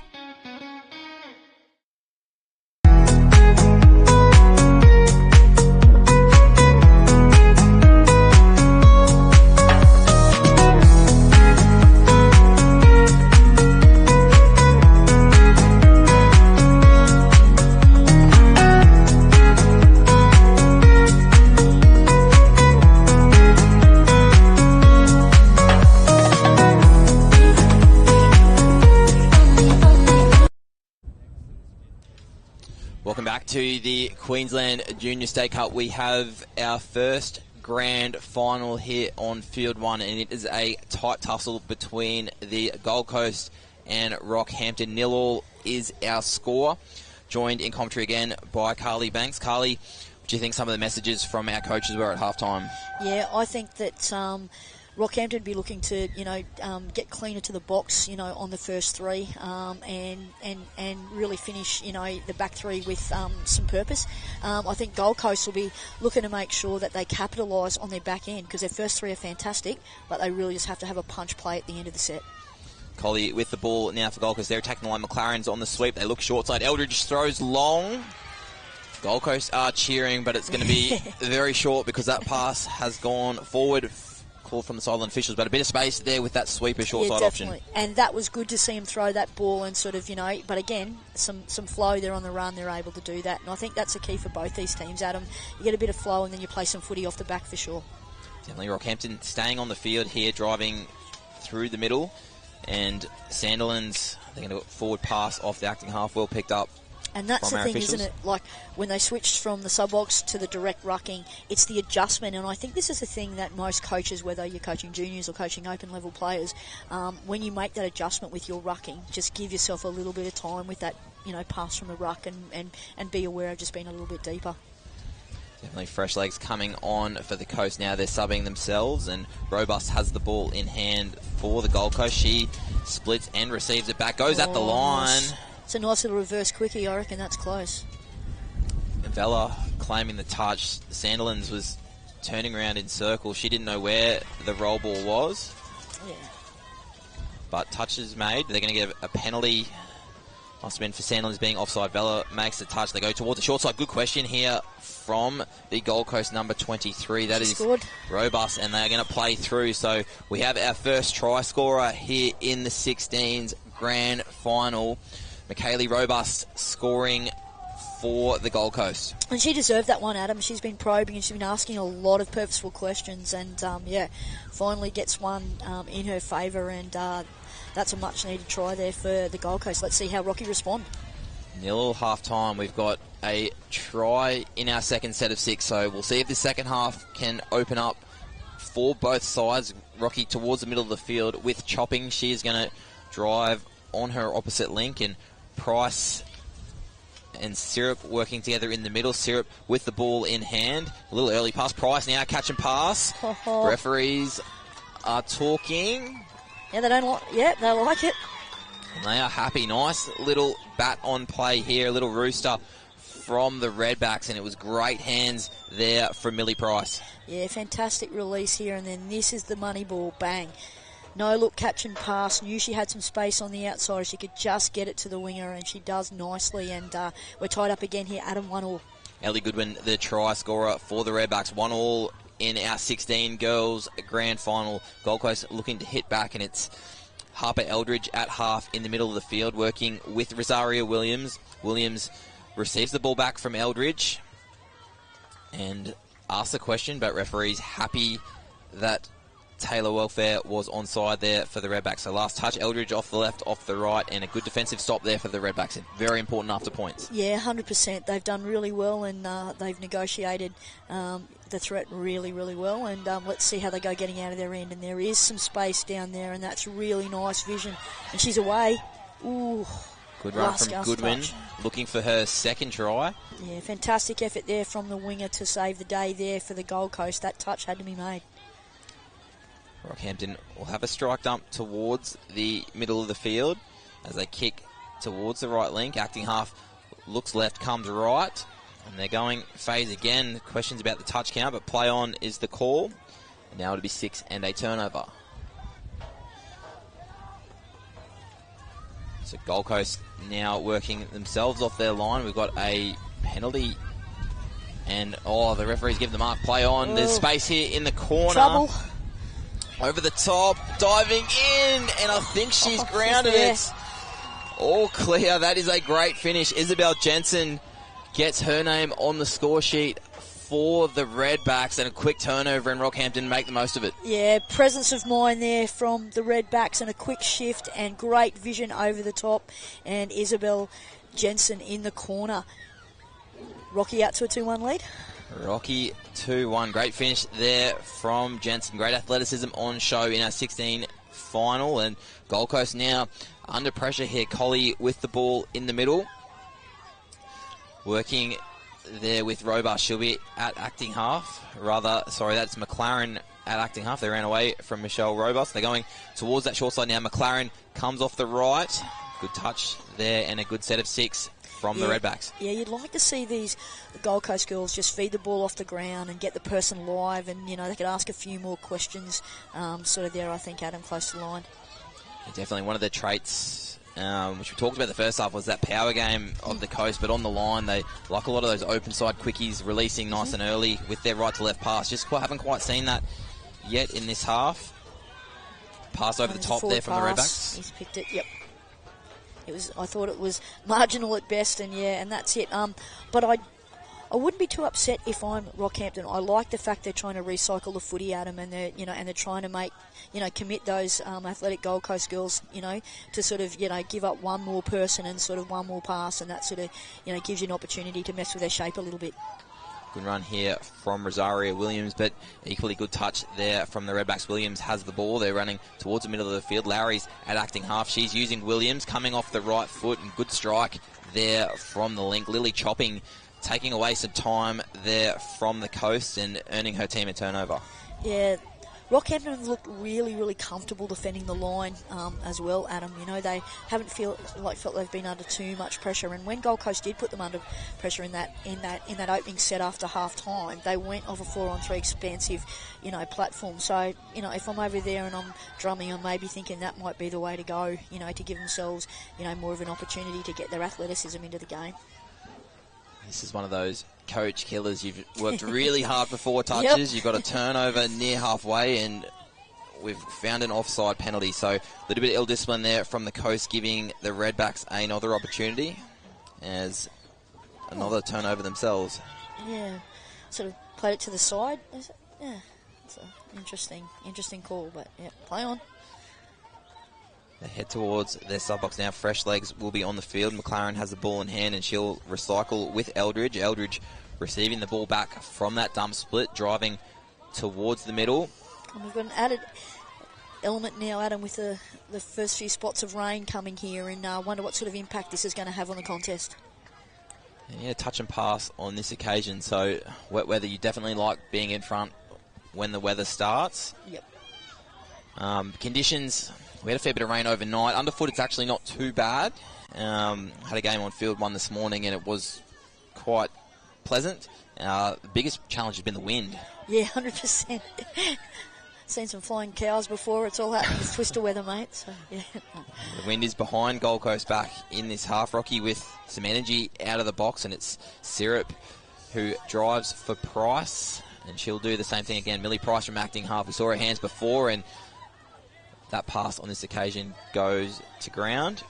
Yeah, it's funny, isn't it? Sometimes they look quite clunky, Rockhampton, but then someone will pick up and like resurrect the set of 6 just by, going forward or, recycling with the footy. So I like the eyes-up style of footy that they play. Williams with a juggle but holds onto it, and Gold Coast again in the middle of the field. They're looking to run from half on a very short side, but Rocky will be happy with that turnover. Yeah, you'd love to see her on a strike dump, in the middle of the field, coming off the back of Flo and seeing what she could do because, like she did in the first half, and that was the ticket. So I wonder if Drum will go back to the well. Penalty here for offside. I wouldn't mind that for the Gold Coast, that middle strike dump, probably being closer to the middle of the field, open up, 100%. Allow these athletic girls to take them either way. That's exactly right, yep. Rocky now will sweep, and a bit of space there. Touch is made on welfare. Vella working in the middle of the field. They've lost their way a little bit again. The Redbacks, nice pressure here from the Gold Coast, really asking some questions of Rockhampton. They're in the middle of the field. Veach from acting half. We've got a ball to ground called from our officials. Yeah, and that was really good defence there by the Gold Coast. They were under the pump a little bit, but their touches were robust without being overly physical, Adam. They really held up to play the ball, and they bought themselves enough time to, repel that attacking foray. Fresh Legs on the field for the Gold Coast, and a little bit of foot speed, turn and go. Oh. Good touch there on that occasion. Goodwin coming across in cover. We thought Mackenzie May was away for the Gold Coast. She's got some wheels, hasn't she? Jeez, very, very quick. Harper Eldridge is on the far side. McLaren does get touched on that occasion. And this is where Gold Coast need to trust their system. You want to get up, keep putting pressure on those turnovers. 100%. And Rocky now just starting to click into gear with this rucking pattern. This is probably the cleanest rucking set that they've had for the entire game, Adam. So interesting to see what they can do off the back end. They just have to keep running, kicking around here. They've been quite content going middle, and they'll do that again. A couple of dummies, and Thought she was through for a moment there, Charlie Hardy, but the gap closed quite quickly there between the Gold Coast middles. And you can feel that the intensity of this game is picked up now, and the teams are sort of, trying to get those set completions. They know they're at a premium and down the short side. McLaren touched there for the Gold Coast as the rain picks up here in Redlands for our first final. Middle of the field with the Coast. They're going to drive towards the centre. Robust out of acting half. Half court again. Good defence from the Redbacks. Yeah, they handled that well. Broadhurst, who was it? Hardy, great job. Handled that really, really well. And yeah, as this rain comes in almost sideways here, Adam. So very interesting. We're not too comfortable here in the commentary box. So imagine how hard it is out there with them out on the field, because it's really important how you play this, mate. In these situations, I like my players to just take a couple of steps backwards, buy a little bit more time so I can actually make sure that I've got more time for the confrontation when the ball's a bit slippery and wet and stuff. So, yeah, cool heads have to prevail now, don't they? Spot on. 2 errors in a row from both teams, and Williams off that static play, kicks towards the short side. Was she on? The referee is happy. You can see Coach David Mueller calling some changes on. So, Eldridge, Williams, McLaren and Robust on with the ball at the moment. McLaren diving at the line. Touch made. They've gone close on a number of occasions there, Adam, and this is a good process. Interesting to see what the back end will be, whether they'll counties or a rooster, and they go sort of, or trying for the counties, and Little fumble there at acting half from McKaylee Robust, and Rocky will take their time on this turnover. And they shift, so Gold Coast, you can hear their sub-box trying to get them up, trying to put some pressure here on the Redbacks. Touch 3. That is helps. Good drive there from Sandilands. How important now for Rocky is that game management? They've got the lead. Absolutely critical. You'd be happy with the second push, but they get a penalty. They get the best result possible there. And unfortunately, it was a little bit of a slip and a slide, but not a lot going on in that touch. But it's a repeat set, and now all the pressure is on the Gold Coast. Yeah, good experience from Kayla Vella. She made sure the referee knew there was someone in the ruck and she was tripping over them. Earns her team 6 more touches, and importantly for the Redbacks, some time off the clock. They're going to have a middle length strike dump, so it's going to be a little rooster. Vella round the back. She gets the ball from the return. They get a penalty. And that's been, they've gone to that well, haven't they, a couple of times. And it'll be really important here, mate, as you said, game management. Play out your set, have 6 purposeful shots if you possibly can, and just hold the ball and don't go for too much, and just just chew that clock as much as you possibly can. Definitely. I'm expecting Kayla Vella to have her hands on the ball for the majority of this set, and she has it now. Will receive a counties play back from Price. Dives at the line. She's touched a couple of seconds away, just throws the ball away. Absolutely. Good game management. Yep, absolutely. Smart play here from the Redbacks. Vella with the ball in hand again. She'll have Syrup at acting half, and Vella pops it up in the air. And that's a good press from the Coast. Get themselves out, because they really need this footy back if they're going to, make an impression now. It's getting, into those really critical championship seconds. And here we are, last play. Eldridge from acting half. It goes forward. Rockhampton, you can see on screen, have held on in a nail biter. The Rockhampton Redbacks with the chocolates in our 16 girls grand final. They are victorious. 2 tries to 1. What a game. Aren't they just cock a hoop, Adam? They've earned that. That was a really toughly contested grand final. Top 2 teams in the comp playing off, and there wasn't a lot, in it at all. But congratulations to the Rockhampton Redbacks, and a great tournament from the Gold Coast, and the 16 girls final out of the way, and what a game we've had. That we have. Congratulations to Rockhampton. Don't go anywhere. We have plenty more grand final action coming up here as the weather comes over Redlands. Our next grand final is our 14 girls grand final between the Brisbane Metropolitan Association Mustangs and the Gold Coast under 14 side. Don't go anywhere. We'll be back in a few moments for that fixture. At GYG, clean is the new healthy. But what does clean mean to us? No added preservatives, no artificial flavors, no added colors, and of course, no unacceptable additives in our food. That's why our guests feel so great after eating GYG. We're a food company. We are obsessed with every ingredient. It's our responsibility to serve you real, delicious, clean food. Who said fast food has to be bad food? At GYG, clean is the new healthy. Love ya.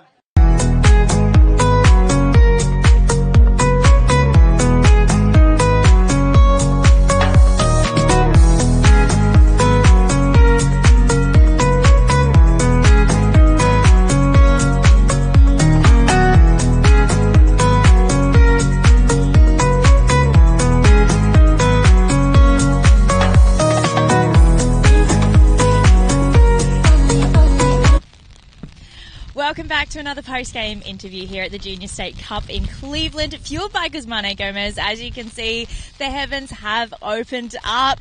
Liquid sunshine as we're calling it this weekend, but I am with Debbie from the winning team. So, congratulations. How are you feeling? I'm pretty excited. Obviously, this is our first time playing with this age group because of all the cancellations. So happy to get the win with the girls because it's all of our first time as winning as well. So that's good. Amazing. Now that was a very tough game. How stressful was it going for so long without scoring? Yeah, being 0-0 for that long, I was very worried. And then getting the 1-up, and then they got 1-up back as well. So I was very worried throughout the game, but I'm so glad the girls could hold on to it and we had enough heart to get it done. Was there anything that the coach told you half time? I think she just said that we're here to win. This is our time to shine, and we got to be there for each other for the effort, and that's really it. Well, I can hear the emotion in your voice. Congratulations. Enjoy the win. We have another exciting game coming up right now, so back to field one.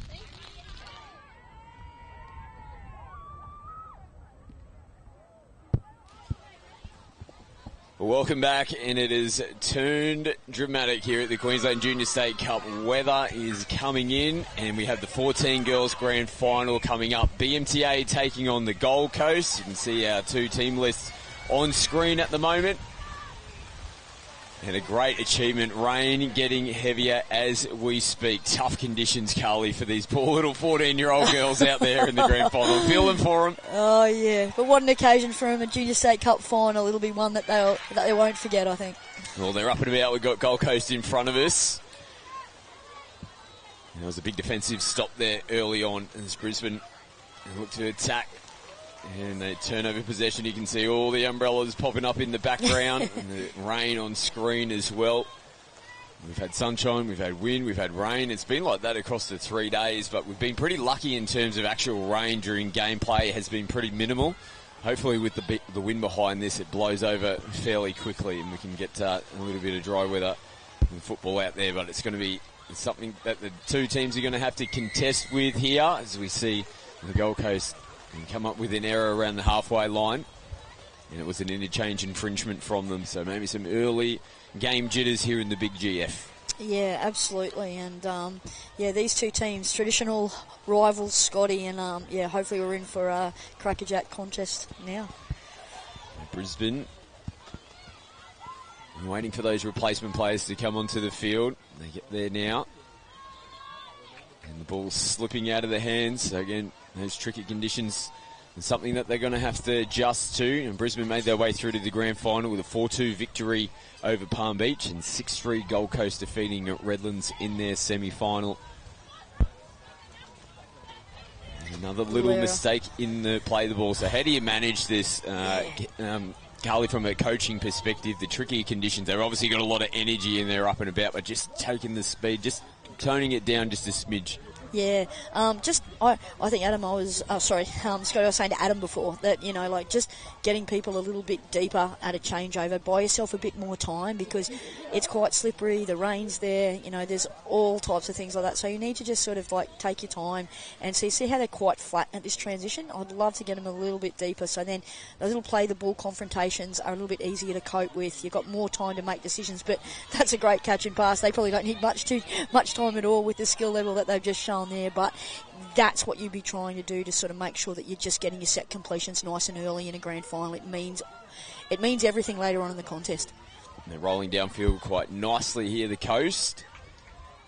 And finishing it up there, Anderson Dayberg Muir. And they get the footy back here, the Gold Coast. And that'll be the last touch now. So Brisbane with work to do deep down their end of the field. Yeah, the Gold Coast coach, Lauren Dayberg-Muir, would not be unhappy with that, with the end of that set. It was a completion, and it was on their own box side. So now Brisbane have got to do the yards to track it over to their box and then, get their subs on. And so, that's a pretty good defensive effort there from the Gold Coast. But now Brisbane are getting themselves, out of jail here a little bit by, coming on with some intensity and a little squirt out of acting half, and away she goes. Yeah, I'm just looking to try and get some support. It's coming up on the right-hand shoulder. The touch has been claimed. We're looking for the signal from the referees. Might have gone over the sideline. Yeah, what a good piece of attack and defence. Taylor Vanderborn out of acting half, picked up and went off the back of, the first 3 touches were really tough for BMTA, but they kept going. They worked hard for a strike dump. She showed a clean pair of heels, and it was a desperate touch in the corner from the Gold Coast to save the day. Yeah, I think it might have been Ivy O'Brien who did that. Yeah, she's got the dirt all over the jersey. That's a giveaway if I've ever seen one, but it was great because she had to first chase the acting half, and as soon as that pass was thrown, she popped out and made the diving effort in the corner. Yeah, well, if they get away with this one, I don't think Mum will be too unhappy to give the shirt a nice wash for her. Yeah, the nappy sand will be out this afternoon. But Brisbane now, a good opportunity if the Gold Coast come up with the error and try and get opening points here in the grand final. They'll come back out to the 7.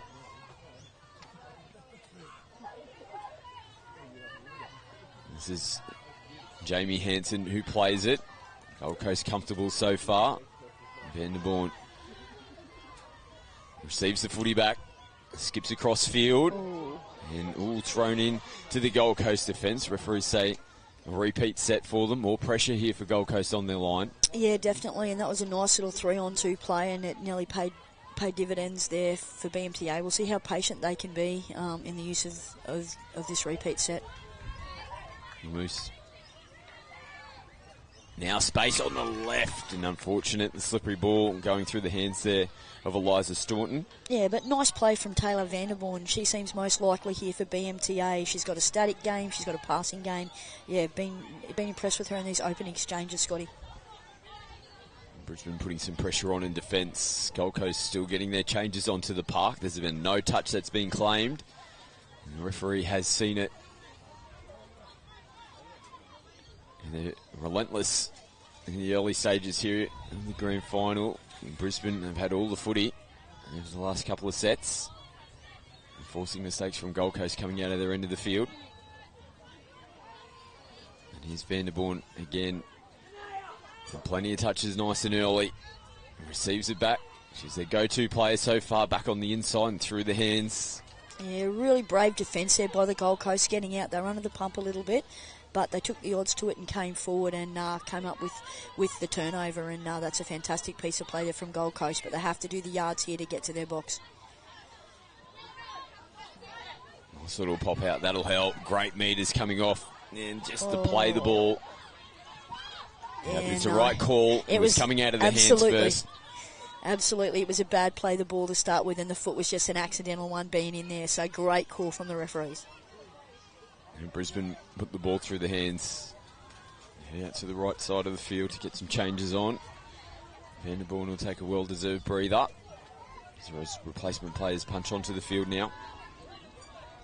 They'll look to get themselves set. Clutton offloads. Clutton in from half again. Taunikeek plays it.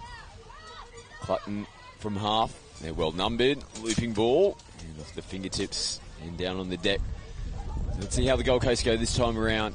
They're coming out of their end of the field. Just 6 clean touches is all they need, don't they? With as much metre gained as possible. Yeah, it's a real arm wrestle at the moment, isn't it, Scotty? And yeah, both teams are just crucifying themselves because they're not getting their set completion. So they just have to take their time. And I can see Lauren Dayberg-Muir just talking to a couple of her players there and just saying, settle down, it's all right, the game's got a long way to go. And it's really good sort of coaching. And you know, she's been in a few of these situations in sort of recent years, and she's one of the female coaches in Queensland who's got a very promising career if she keeps doing what she's doing at the moment. Nice touch, scrambling across the field. Kelsey McLaren making the touch there for the Coast. Brisbane still searching for first points. Alicia Mills plays it. Short ball and close to the line. Oh, again, a late penalty, not moving forward. Looked like they were comfortable.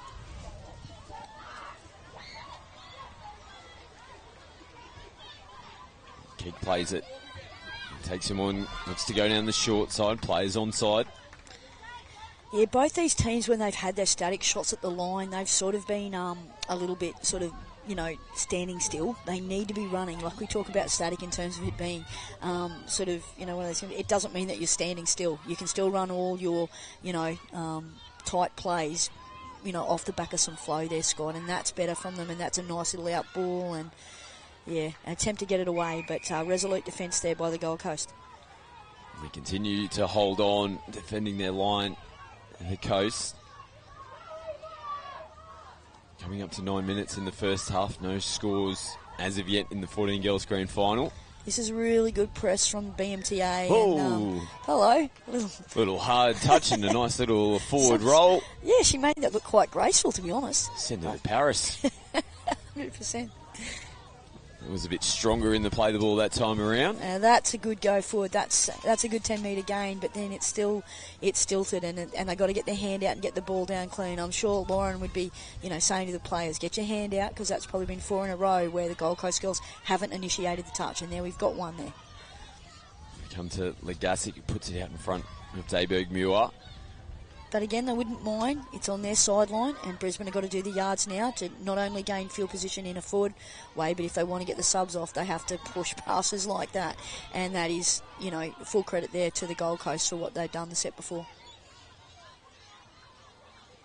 And you often see that in a game of footy where Gold Coast have been down the other end of the field and defending their line so much. As soon as you can get the football in your hands and you can complete a set and all of a sudden turn the screws, it can be deflating for Brisbane after all that amount of pressure they've had down the other end. They didn't come up with the points, and then all of a sudden if Gold Coast can get the first one on the board, it'll take a bit of work for Brisbane to recover and get themselves back in. Here's Dayberg-Muir attacking the line. Oh, beautiful smart. late ball at the line. The touch has been claimed and the referees say yes. Well, that was touch and go. Nice piece of play there. She did a fantastic job there, Aniston Dayberg-Muir. She's definitely a good player. And there's a little splitter play, and they've got what they've wanted. Nice set piece there. And Watts Luke scores. Goes straight through the middle and stuff. Quite a strong player, and here we go. So just a little split on the splitter. She comes straight through the middle, dives low, a little step back left, bang. How good's that? And evades the touch to dot down. Isn't she happy about that one, Scotty? Oh, yep, up and about, and definitely needs the nappy set now. We've been down on the deck twice. And the first try on the board, and good to see as well the rain has stopped. Conditions a little bit more easier for these players, but it'll still be very, very slippery out there. Still quite windy as well. It's calmed down momentarily as Brisbane skip across field. Vanderbourne finishes off the set.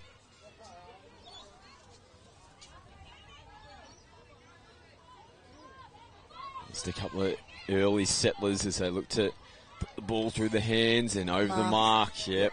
Referees making the correct call yet again. And this is where they not let themselves down, but really struggled in the earlier stages again, coming out of their end of the field, giving the footy back to Brisbane. Yeah, Gold Coast keep inviting BMTA back into the contest. Not much room to work with down that side. You can see 4 Gold Coast defenders there. To come back towards the midfield now, Brisbane. There's Vanderbourne again. looking to try and get this Gold Coast defence to bite and take some on this early release. Pretty comfortable in the end defensively. Yeah, the connections from both teams aren't that great in terms of their processes. Like Gold Coast were better the last time around, but Brisbane, it's a quickie and it's a this and that. It's not really connected. Like you'd love to see them, sort of trying to, if they're going to go static, and compress the defence, then come with an expansive play late in the count and just sort of get some variation around their attack and ask a few more questions of the Gold Coast. Tanaia French plays it. Legasic in from half, a little bit of footwork, but steps straight into Brisbane defence. They got down the other end of the field though. Make Brisbane play out of their own end of the field. In the hard yards, and switching play out the back, but when you're coming on around the ball deep, you can stifle your run into the line. Through the hands they go. Ooh, almost opened up for them down the right sideline. Yeah, didn't have a lot of room down there, and they seem to have a lot of players there.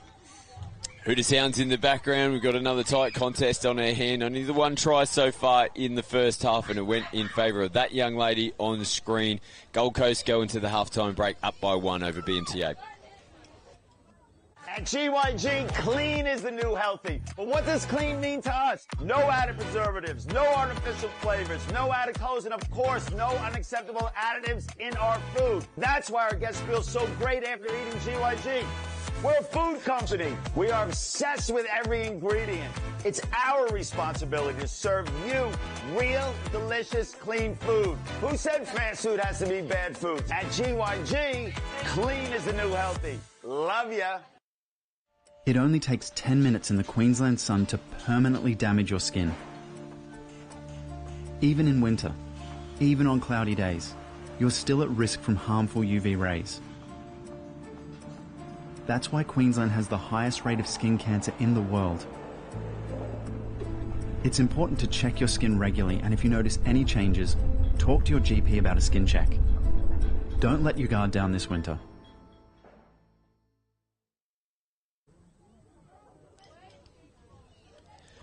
Welcome back to the Queensland Junior State Cup. Everyone rugged up in the stands there, hoodies on. And at least the umbrellas are down. You can see the umbrella is down momentarily. The rain has stopped for the time being. We've got a nice shower of rain prior. This is pretty new. Usually you see the tunnel as the teams make their way onto the field for the game. We're going to see a half-time tunnel. Inspirational. Don't know if these girls turned up late and are wondering why everyone's looking at them a bit weird. But yeah, I'm liking this. This is new. I like the halftime support here from Brisbane, all the teams. It's one of the best things about an event like this is when you got a team from your club that's made the grand final. Everyone gets around them. Oh. Big numbers of support. Yes, Look the at halftime that. tunnel. Get around it. So good. And off they go. And they'll need a little bit of inspiration from their supporters, because they're down on the scoreboard at the moment. Only the one try. Gold Coast, though, looking to spark a bit of energy here. They're a little bit all over the shop in Brisbane. Now they can get themselves recovered and back into defensive position. Nice little step out attacking the line. Nice touch. Taylor Vanderborn, gee whiz, how many times have we called her name throughout this game? Yeah, she's getting the ball sharp in her hands, but her defence as well. It's been good. Yeah, she's very, very good. Now Gold Coast having to put the ball through their hands. Brisbane first touch here in the second half. There's got to be some decisiveness from both groups in terms of the way that they're, exiting or entering the field. Like it was like then it just seemed like Brisbane weren't sure if they're going to stay direct or they're going to go to the box, and still trying to make something out of nothing. I would really love to see that young lady with a little bit of forward momentum behind her, and she picks up, and I think she'd show them a clean pair of heels. Well, here she goes.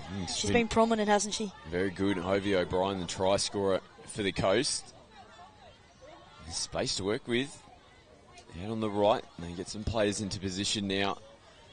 Looking to set up towards the back end of this. The Musu plays it. Short side. Just held it up right at the line.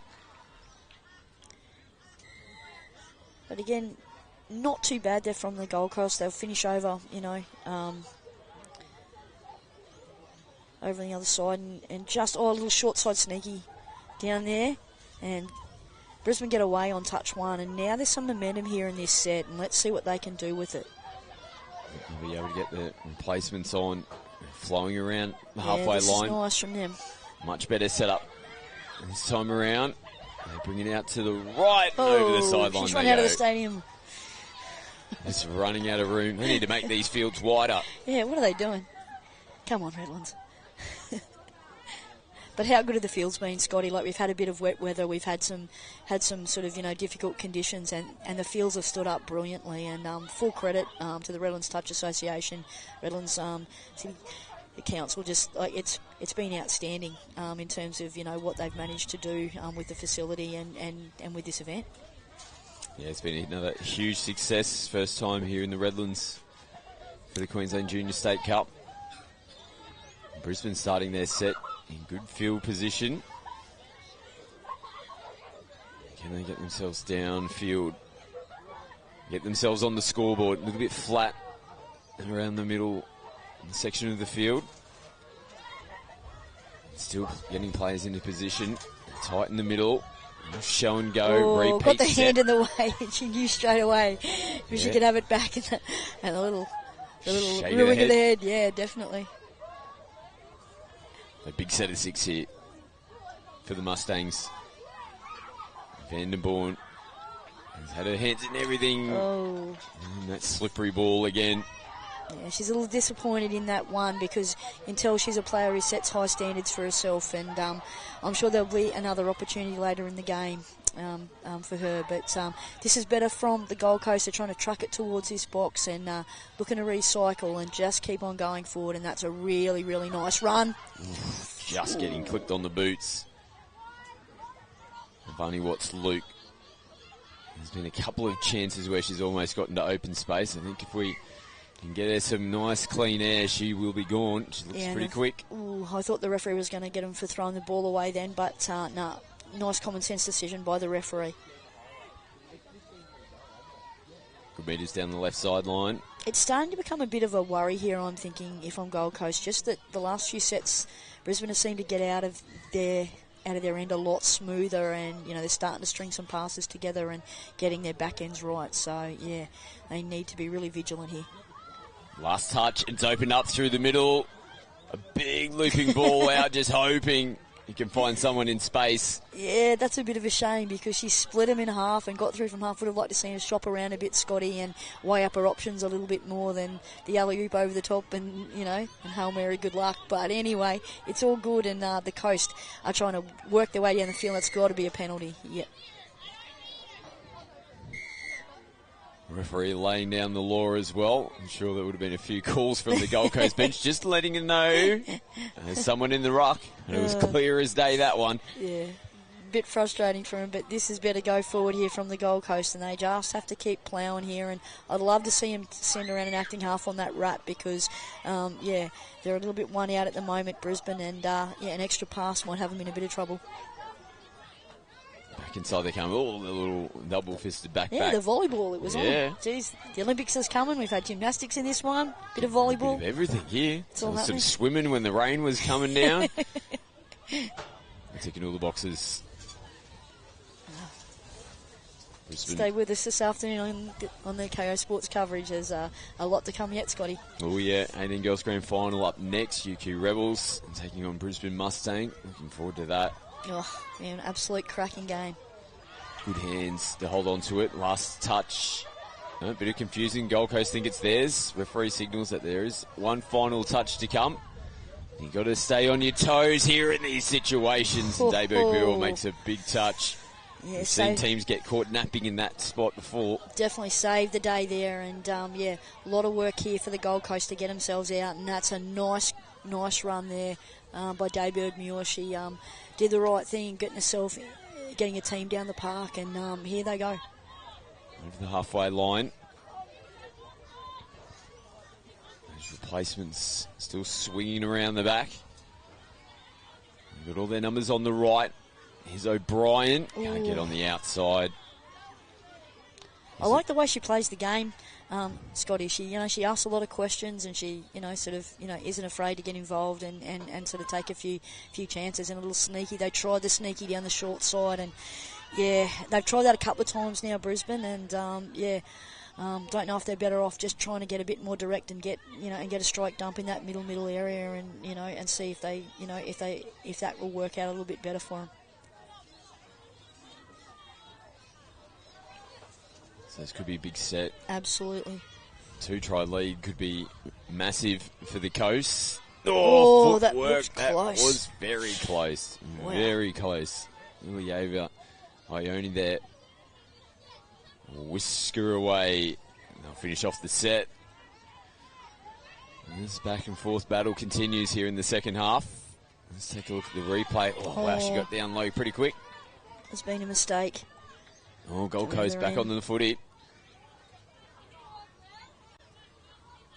And in the context of the way this game's gone, like a try now from the Gold Coast, might even seal the deal, because it's their tries have been an absolute premium. It's been very tough, you had to work hard to score them. So let's see what the Gold Coast can do and how patient they can be, looking to seal this one.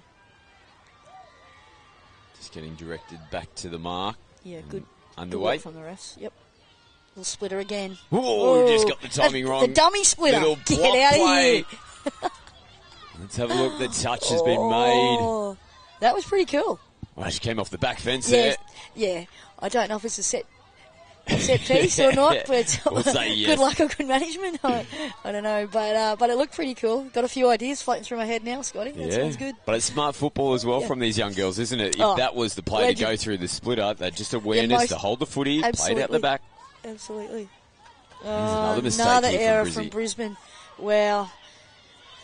They'll be ruined that, and that's really good from the referee. She just sort of just slowed it up to get everyone a little bit more composed, so that everyone can play a bit of footy now. So that's good. Everyone keeps their heads on. Wet weather does this to you. Yeah. Kids go a bit crazy. Certainly do. I think they'll be looking for that splitter play again, Scotty. I think they'll be looking to get their timing right late in the count. They come back in towards the middle of the Chicken field. follow. Inside ball. Yeah. Another big touch. Ria Hami Mikisi there. Back on the 7-metre line. Tight in the middle. Dayberg Muir wearing the famous number 7. Here she goes. Left foot, bang. Just can't quite connect up on the inside. We've seen that left foot before, haven't Ooh, we? a couple of times. A couple of times from the Dayberg Muir in the 7. Yeah, Dad would be pretty proud of that one. And Mum, who's coaching. Absolutely. Brisbane will be looking to be cleaner. Haven't completed the set for the last couple coming out of their end of the field. It's this pressure from Gold Coast that's forcing the mistakes from them. Looping ball, bit of space and off the hands. And it goes. Eliza Staunton just couldn't quite hold on to that one.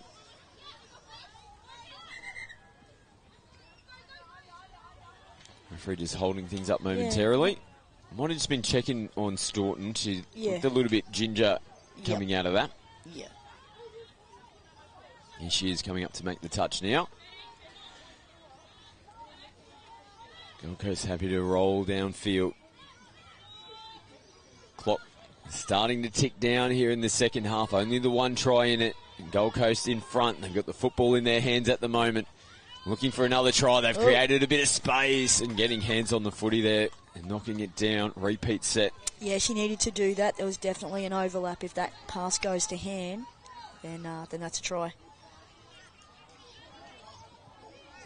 Back to the wall now for BMTA. They really have to. They can't afford to let the Gold Coast score in this situation, or it's good night.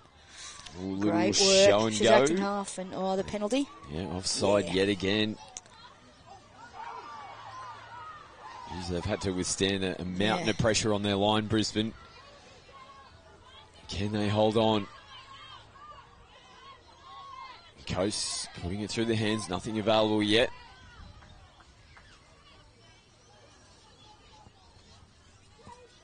Now drifting out to the right-hand side. Picking up, looking inside, looking outside, nothing there. Brisbane still holding on. Yeah, and this really is like the pivotal set of 6 in this game for BMTA. They have to get clean down the other end, and if they can't score, they just need to leave it in the corner and they need to really build some pressure here. But this is great defence, almost like Gold Coast on cue, realising the intensity of the situation. Yeah, well, they didn't make any metres. 2-3 touches in a row She's there. going to have to go now. Deep down. And coming in and making a big touch. Big call, yep. And Shea Petley, Ralpita. Yeah, BMTA were appealing for 6 to go, but the referee said, yeah, ball down. And now it's up to the Gold Coast to now truck the ball over to their sideline and do it without error. And again, leave the ball down the other end and ask BMTA to go the length. 2 minutes left in this grand final. The Coast, another try will finish it off. Oh, and a penalty will help them. There's a coach killer right there. And it's precious seconds off the clock as well here for the GC. Gasick comes back out. Splitter. Oh, again, it's just that time. We did a great job to hold on to the footy. That was going for all money. Yeah, first slip, the juggle, she's got it all. Juggling in the Olympics, maybe. Should be. 2032, we'll start the campaign now. Nothing back on the inside, so Brisbane still holding on, just over a minute to go. They've got to go the full distance here and try and get themselves down the other end. A little bit of broken play there. Yeah. They're trying a few things, but they really need to get some momentum here. Oh, and a loose ball. Vanderborn, little wraparound play, doesn't come off. I feel sorry for her. She's been Brisbane's best and she's been trying. And the idea was right.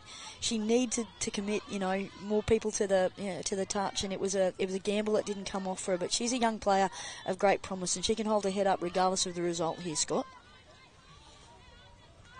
The clock is starting to wind down. They'll manage it here as well, Gold Coast. Oh, chance. They're offside. I reckon that's down. Oh. Yeah, the offside call. You can imagine that Staunton made the touch as well from an onside position. Yep. Gold Coast get straight back underway. And probably won't try to. This time, can they get in? Big smile on her face. There they go. They don't get the try at the death, but they get the win at the end of the day. The try they scored in the first half proved to be enough, and Gold Coast have won the under-14 girls division here at the Junior State Cup. Yeah, deserved winners there. It was a tight contest, wasn't it, Scotty? BMTA can hold their head up. They fought valiantly to the end, but the Gold Coast far too good in the final. Congratulations to Lauren Dayberg-Muir, her assistant, Jade. They've been Gold Coast teammates when they were since under 10, so really nice that they got together. And Jade Lowry, a very famous name on the South Queensland Border District region, so nice that those two guys combined together to bring a title back to the Gold Coast. Yeah, and we will have our next grand final, second last match of the tournament coming up next. The 18 girls, the UQ Rebels taking on BMTA. We'll head down to the sideline as well with Jackie for the post-match interview, fueled by Guzmani Gomez. More to come here from the Junior State Cup.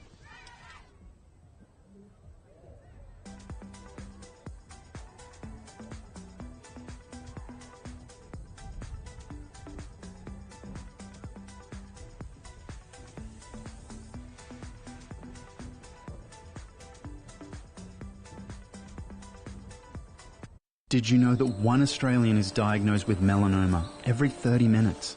Even incidental sun exposure can lead to skin cancer all year round. So, if you're grabbing a coffee on your way to work, hanging out the washing, or just getting a little practice in, it all adds up. That's why it's important to check your skin regularly. And if you notice any changes, talk to your GP. Don't let your guard down this winter. Slip, slop, slap, seek, slide.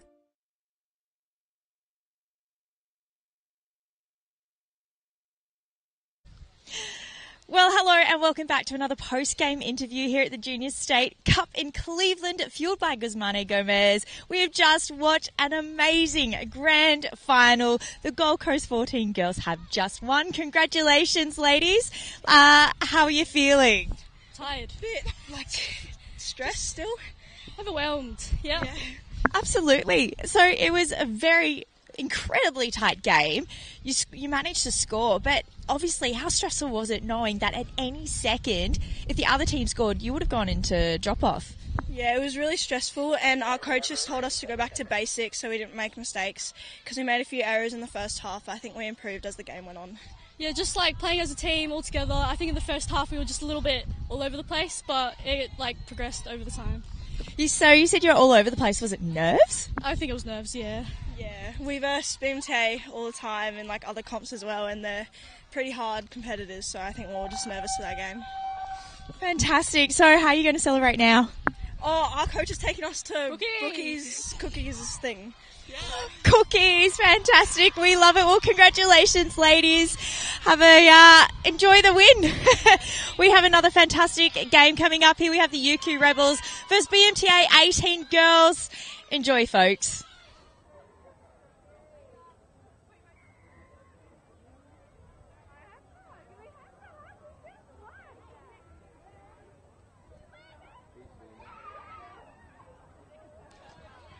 Welcome back to the Queensland Junior State Cup. We are into the second last match of the tournament. And the 18 girls, you can see the team list coming up on screen. UQ Rebels taking on Brisbane Metro. And this is going to be a quality grand final. Adam Pride's with me in commentary for this. The two top teams, both undefeated. Brisbane almost having a bit of space to run with down the side. And two top teams make their way through to the grand final in this one, Pride. Exciting, that is for sure. Star-studded players across both teams. Speaking of that, Lily Neal off the ML play. And we've got a missed call already, so Charlie Nicola strolls over. A little ML play there from Lily Neal, hitting Nicola on the out ball, and some good honesty there from the Gold Coast defender allows Brisbane to take an early lead. Yeah, straight away from the tap restart to see the replay here. Nicola just getting on the outside. She manages to get away from the defender most times, often than not.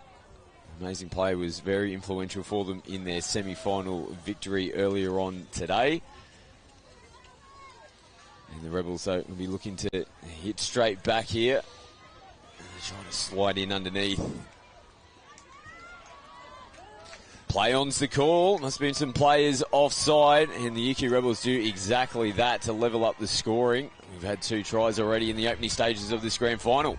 Yeah, I think it was a missed call there from, I think, Abby Blewett, the link for Brisbane. It was nice athleticism getting to the ground, and UQ hit back, so 1-1 in this 18 girls grand final. Well, electric start from both these two teams as Elias now takes it right to the defence. A loose ball back on the inside. Sees the Rebels regain possession. They'll be up and about after scoring the try not too long ago. Nice rolling down the field for the Rebels. Searston now trying to kick out. Touches made. Just got to come back to the mark. Yeah, look to set up Phillips here from acting half. She does get in there. Bombs out to the left-hand side. There'll be a bit of feeling in this one, that's for sure, Scotty. UQ and Brisbane Metro, a lot of these girls play regularly in the Metro Cup competition against each other. A lot of Southern Storm representatives in this Mustang side, and a big rivalry in the girls divisions is that UQ and Storm battle.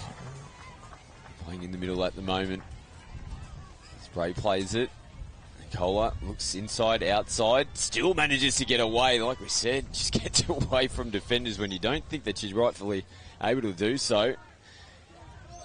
She's got spiders, absolute spiders. I think there was a question about a yes-no call there, but Nicola not getting it her way, so UQ now off the line. A little bobble there in the play the ball. Referees have not seen it. If they're unsighted, they'll continue to play on, and that's what's happened there. Rebels now getting some changes onto the park. A little bit light on for troops. The UQ Rebels came in without the full complement. I think they're down to 9 players as well at the moment, so it's going to take a mighty effort for them to take the victory. They've still got enough talent on the park, though, to get the job done this afternoon. It can work a couple of different ways. Obviously, there's going to be a fair bit of fatigue in the legs, but sometimes when you lose numbers, it can allow some of your key players to play some more minutes. So, you know, players like Evie Clarkson, who's about to have the ball in hand, the more she's on the field for UQ, the better. She's just pushing players around at the moment. Here she is, linking back out. Imogen Murphy will play it on the 7. Clarkson gives it back to Murphy. Comes against the grain. Nice touch from Neal. Yeah, great read, Lily Neal. That little C2 coming back, open side, knocked it off nice and quickly. Split through the middle and putting the ball in two hands and slipping in underneath the defence. Well, the Rebels take the lead for the first time in the match. They're up 2-1. Yes, nice little play. Takiri gets nice and low to the line. A little split play where the runner comes between. And Takiri just burrows under, beats the BMTA middle. And UQ now first time leaders in our grand final.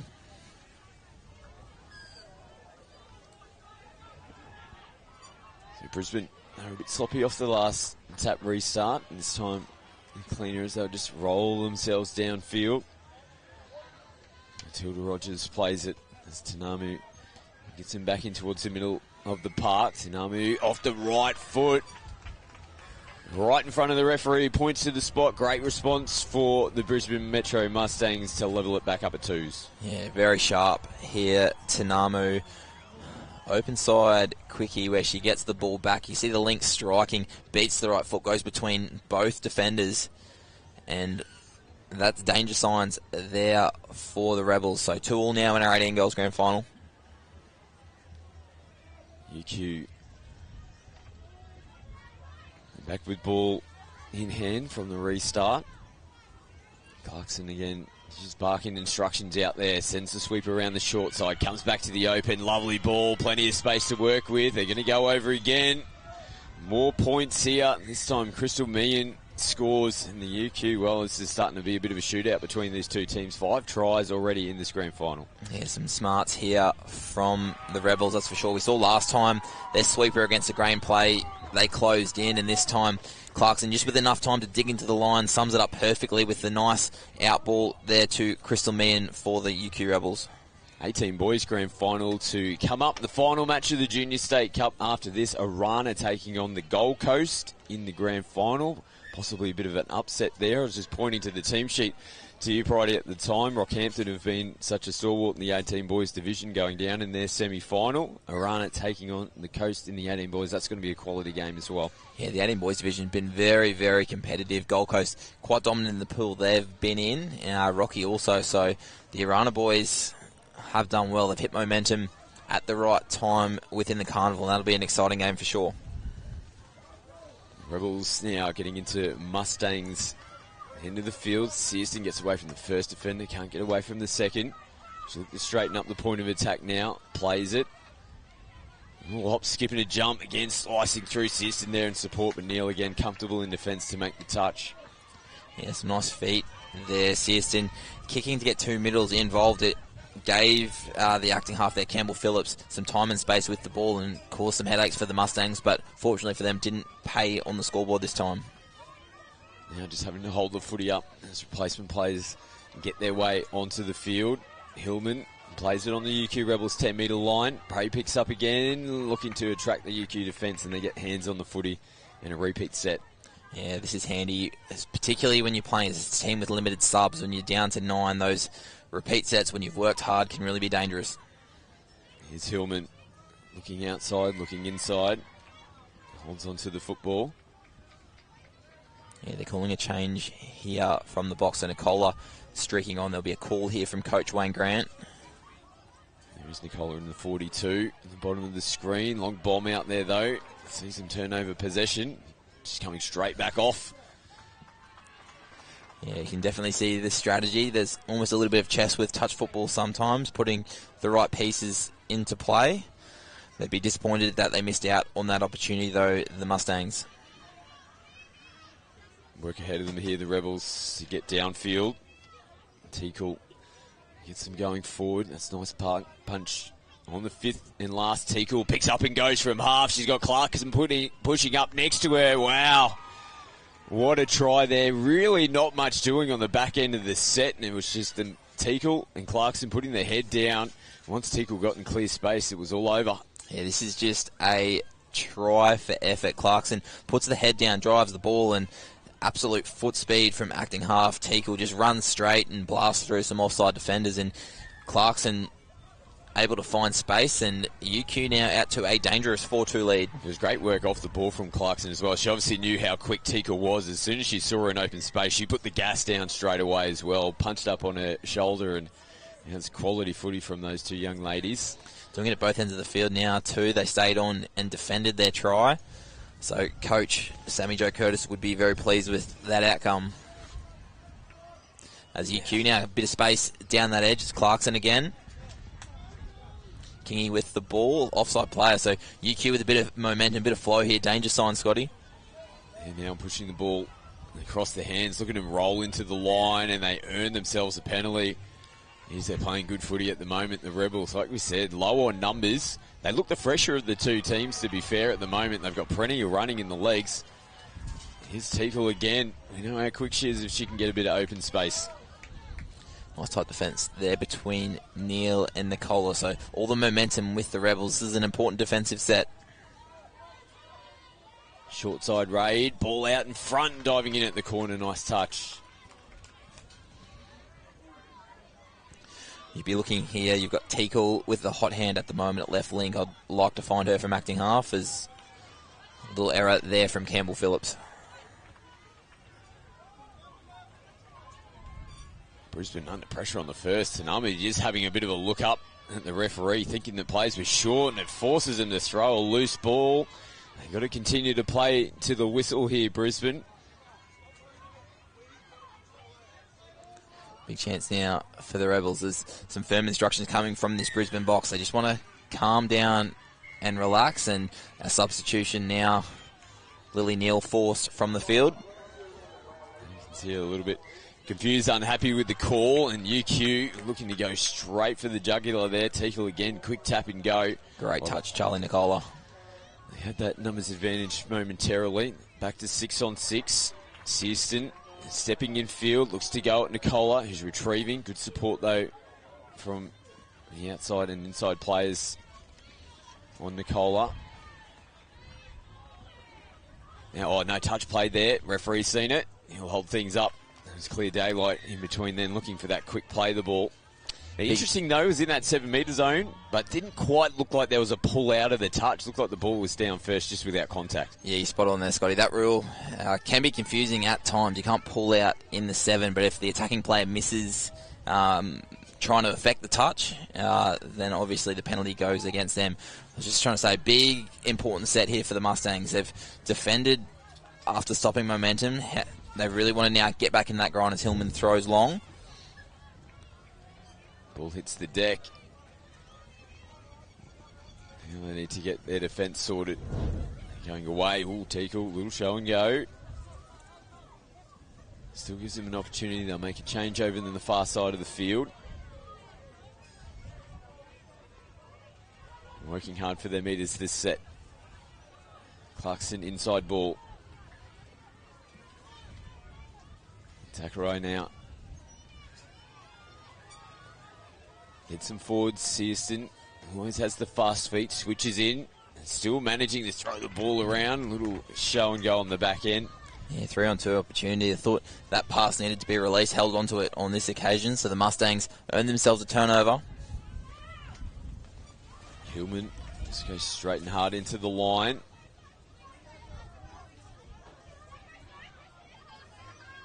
Just lacking a little bit of punch at the moment, Brisbane. There's replacement players. Cameron Bray onto the field. Nicola tries to skip away. This time they've got numbers up there to make the touch. Yeah, they're just lacking a little bit of punch at the start of their sets at the moment. UQ are doing enough to put pressure on the Mustangs' first 2 touches. There were a couple of drives just over the mark, having to come back, lost momentum, and it's much easier to defend at halfway compared to the try line. They're responding defensively now in this set. They get a little bit more running across field. Last touch here for the Rebels. And 6th and final. Straight onto the football here, Nicola. Yeah, not the best set there from the Rebels. Only gained about 20 metres, so the Mustangs play this set right. Hooter in the background. And that'll be the halftime break. And the Rebels Came back into it towards the back end of the first half there. It was back and forth between the two teams to start with, but Rebels looking good so far, up by 2 going into the halftime break.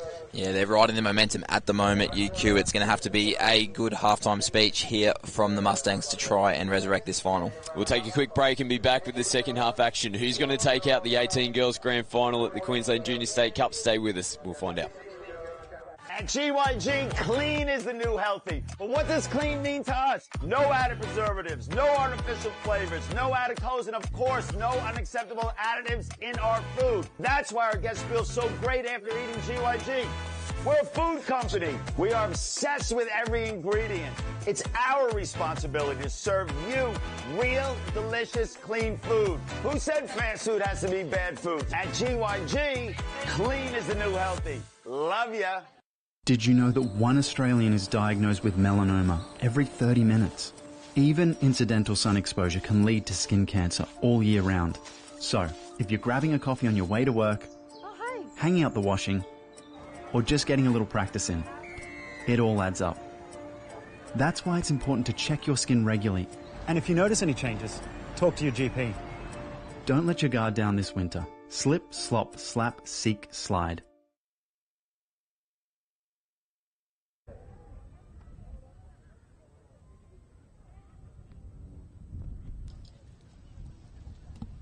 Back here live at Redlands for the second half in the 18 girls grand final. You can see the UQ Rebels, their coach Sammy Jo Curtis, giving final instructions.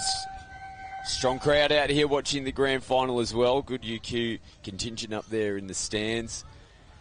And they're in front at the moment. They've got one hand on the trophy. They're up by 2 tries, 4-2. But Brisbane, they're going to throw the kitchen sink here. We know that they've got points in the bag. They've got more players on the park and on the bench as well. It'll just be a matter of whether can UQ hold on for this last 14 minutes, Pridey. Yeah, this momentum's going to be absolutely crucial. So UQ, obviously, with the advantage at the moment, we've seen a very dominant first half there from Caitlin Teakle and Evie Clarkson, and they're around the ball at the moment to begin this set. Here is Teakle in the half. They'll hold things up. As Murphy plays it inside the 7. It looked like it took a little deflection there. Ball down. Brisbane, a little bit sloppy at stages coming off their line. This will be something I imagine Coach Wayne Grant would have addressed. As Nicola, they go straight away from the box and some nice meters there for the Mustangs. Yeah, Murphy having to stretch out to make the touch as Brisbane played on the halfway line. Through the hands they go. Blew it. And plays it back in field to Nicola. Tanamu has to scramble over to the acting half position. This is the last touch for them as well, so probably just losing the count there. Brisbane having to throw it out to the left-hand side of the field. Yeah, it would have been nice to see a little bit of punch there between Tanamu and Nicola, try and go through the line. Just lost their way a little bit, so the Rebels will now work themselves towards their sub-box.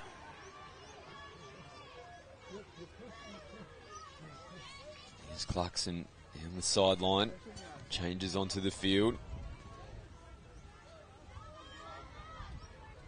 Season comes off the right foot. Caught in possession. Last touch. Brisbane with ball back in hand. Cameron Bray goes forward on the first. Tanamu straight and hard on the second. Neal now. Put it through the hands. Blew it and plays it. Changes to come here for Brisbane. Tanamu gets a little helping hand over towards the sideline. Look to straighten up now. Rogers plays it. Little bump ball from Elias. Hillman can't get away. Good defence there from the Rebels. Little Rooster early play. Hillman, they didn't engage the shutdown, and a good read there from Ellis Hairston. And the weather has just returned as well. A little bit more rain sweeping across the field now. You can see the umbrellas popping up in the background. As now the Rebels have created some numbers and space down this sideline. They get caught, and JD Kingy plays the ball. Yeah, a little reverse fly play back towards the box, created some numbers, and now they're going to get 6 more touches. This will be a danger set. Yeah, hands on the footy there from the Mustangs. Zachary back to Teakle. Teakle dives. Worth a shot, slippery conditions. She'll take her time and go and retrieve the footy. Absolutely no rush at the moment. UQ down on numbers. Probably a little bit early for game management, but we'll definitely see it coming. Right, and Teagle this time open side. Lovely ball out from Clarkson. Fights Jade Kingy on the spot, and they are stretching out again. Yeah, just under control. Just a little out ball here between Teagle and Clarkson. Clarkson running on the out, just sums it up. A nice right to left pass, and Kingy crossing over in the corner. Margin is now 3. There's alarm bells now for the Mustangs. Still a whole bunch of time to go here in the second half, but 3 tries. It's a pretty big task ahead of them. Particularly as the wind and the rain picks up. And it's against them as well. They're running straight into it. This will help them though. Another try on the board in their third. Definitely more comfortable chasing 2 than 3, but they can't go try for try here with the Rebels. Yeah, Nicola definitely a danger player. Just goes direct at the line. Roll ball on the 7. Campbell Phillips caught in an offside position, and a good call from our officials playing through, and the score is now 5 tries to 3. Yeah, Rangers starting to get a little bit harder as well here. The sun's still poking through. Hopefully it's just a quick little shower. It's never bad weather in the Redlands, is there, McAllister? No, I think all these other people that have come from other places must have brought it with them, for sure. It's usually 365 days of sunshine and great weather here in the Redlands. Campbell Phillips earning her team a penalty there for offside. Big set here for the Mustangs after points. They really want to make this one count. Keep that margin at 2. Searson has the short game in this part of the field and get forced back out past the 7-metre line. She's setting up again. This time they unload. Teagle will try to get down low. Probably caught in 2 minds whether to get down or not. Yeah, nice tight defence there from the Mustangs. Definitely encouraging the pass. Now looking to skip on the outside, putting the ball through the hand to the try scorer, Jade Kingy. And slide defence there from Brisbane. Yeah, it was well done. Good control there from Lily Neal on that far edge. She goes forward and releases the pass for her team as well. And it just kind of allowed the UQ to suck into the 7 and then just made the touch on her own terms. As a mistake now, though, causes a turnover for the Rebels. Yeah, loose ball there. Lily Neal trying to send it across to the sideline. Ball over the top of the supporting players. Again, Rebels just take their time to get things back underway. Tika will just hold the footy. As Brisbane come up out of the line. Touches to work with here. There's Meehan. It's a flat ball from half. Clarkson, who's been good throughout this game here for the Rebels. Should be looking to get players into motion. You can see her controlling things out there at the moment for UQ. Oh, that one probably went away from them. Teagle now still throwing it around. It's the last touch. They'll turn back over possession. There's a big confusion there in that set from the Rebels. Big set now for the Mustangs. They have a freshish 6 on. They all subbed from that error, but another mistake. You can hear the Rebels supporters up and about. Yeah, they're forcing Brisbane to throw the footy around. They probably could have just tucked it under there, to be fair. There wasn't a whole bunch of defensive pressure coming up out of the line, but when you're chasing points and you're trying to get yourself downfield, they're chancing their hand. Brisbane, it's not coming off for them at the moment. Clarkson again sees open space. He throws a beautiful ball. Great slide defence to make that touch.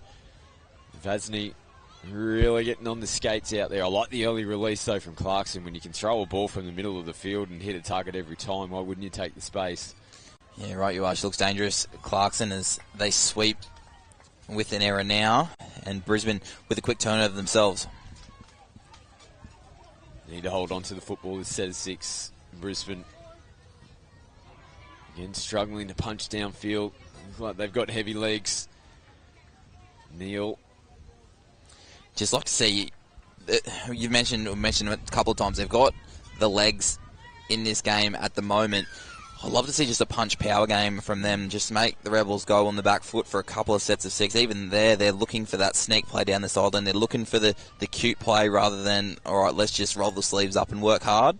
I think that's going to be the way they're going to get out of this hole in this final. Trying to put some pressure on defensively now. And they do force a mistake. Referee, though, gives the penalty for offside. Trying to get up, force that mistake. They did. Just that fraction too eager, too quick. Interesting one. There wasn't any defenders near the ball, so probably a fortunate one for the Rebels, but you make your own luck. Rain continuing to fall. And UQ have just been clinical throughout this game. Phillips. Now Searson, ball out in front and over the top. And the touch has been made. That's a massive touch in the corner. And it was the last one of the set. Yeah, great touch. Good eyes there from Ella Searson, looking short side of me and diving for the corner. But the Mustangs are doing a really good job to cover that side. Working hard for meters yet again.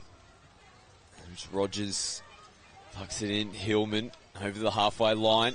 Nicola now picks up and goes. Looks for offside players. Now right next to the referee. He says they were onside. It's exactly what we talked about last set of 6. Hillman just put the ball under the arm, went forward, found Nicola. Got that power game going forward. We saw them score an easy one early in the first half. It's good to see them going back to it. Brisbane actually do end the penalty there. So this is a big set of 6 for them. They've got to score here. Nicola, right foot, tries to burrow in underneath. I don't mind that to start the set. Little question in the middle, low risk, low percentage play. They've got their 2 strike players here in the middle. Brisbane, you feel like it's going to come from them.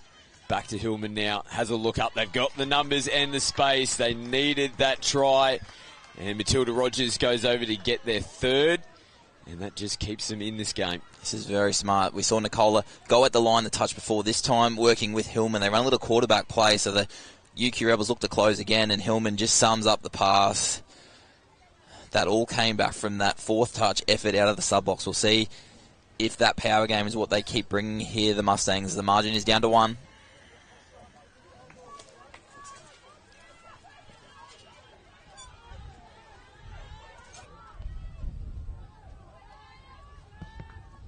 Rebels from the restart. Here's Clarkson again. He did a good job just to keep feet. Clarkson again. Log ball taken in the in-goal area. Nice work defending the flanks. They get the 0 touch on the 7-metre line as well, which is crucial. Touch 1 now. They've at least got a leg up to go forward. They're on the other side of the field, and a loose ball from Cameron Bray. Lily Neal can't pick it up on the bootlaces. Oh, that one hurts a little bit. It does. There's been some great defensive reads from these Brisbane wingers. We had a great touch previous set of 6 and a good read on that far side. So they're definitely keeping their team in the game. And they're getting a penalty as well. Clarkson again has had the hot hand for the Rebels. This is where, as a defensive team, you're behind. You've got to keep being brave, keep pressing up off that line. The Brisbane Middles are doing that. They've just brought themselves another touch. Forced to burn one there, UQ. Now they've got players sweeping around the back. Takes a bit of footwork. Comfortable touch from Elias in the end. They're on the feet at the moment, the Rebels. So Brisbane, if they can get a stop here, they've got to go. And Clarkson looping ball and good touch from outside there. Ava Lawson reading that one nicely. We'll see if what they can bring out of the box. You'll have Nicola and Tanamu. I imagine Tanamu's going to find Nicola on the back end of this set. Blewett picks up good meters, needs a good clean play ball, gets it. Tanamu follows suit. Here's Nicola from half. Tanamu will straighten it up for her. Nicola picks up, skips, gets away. She's almost in between, does get in between, needs support, throws it over the top. I didn't think she had the ball. The referee is saying that there's a touch. I don't think she had the ball. The referees are going to come together here. I think the sideline is going to overrule this one. It looked good. It is a try, and great officiating from our sideline referee. And what a try that was. Nicola slipping through, but Abby Blewett came from absolutely nowhere to pull this one in, and we've levelled up the scores. Yeah, it's a great drive from Tanami. Nicola just backs her foot speed, goes towards the short side. Blewett switches and then somehow comes back into frame. It's almost a pass and hope from Nicola. Great call from the officials. You can see the touch made before the ball was in hand, and Blewett dives over. We are level in our 18 girls grand final. What a comeback it's been from Brisbane. This Mustangs team, they were down and out throughout this game, and they've got so much talent on their park that the margin was just never going to be enough for them to be too comfortable, the Rebels. They're going to have to dig deep themselves now. All momentum with Brisbane. This is a big defensive set for them. Can they hold out after scoring points? They've done a good job so far. One touch to make for Brisbane. Clarkson now takes and puts it out in front.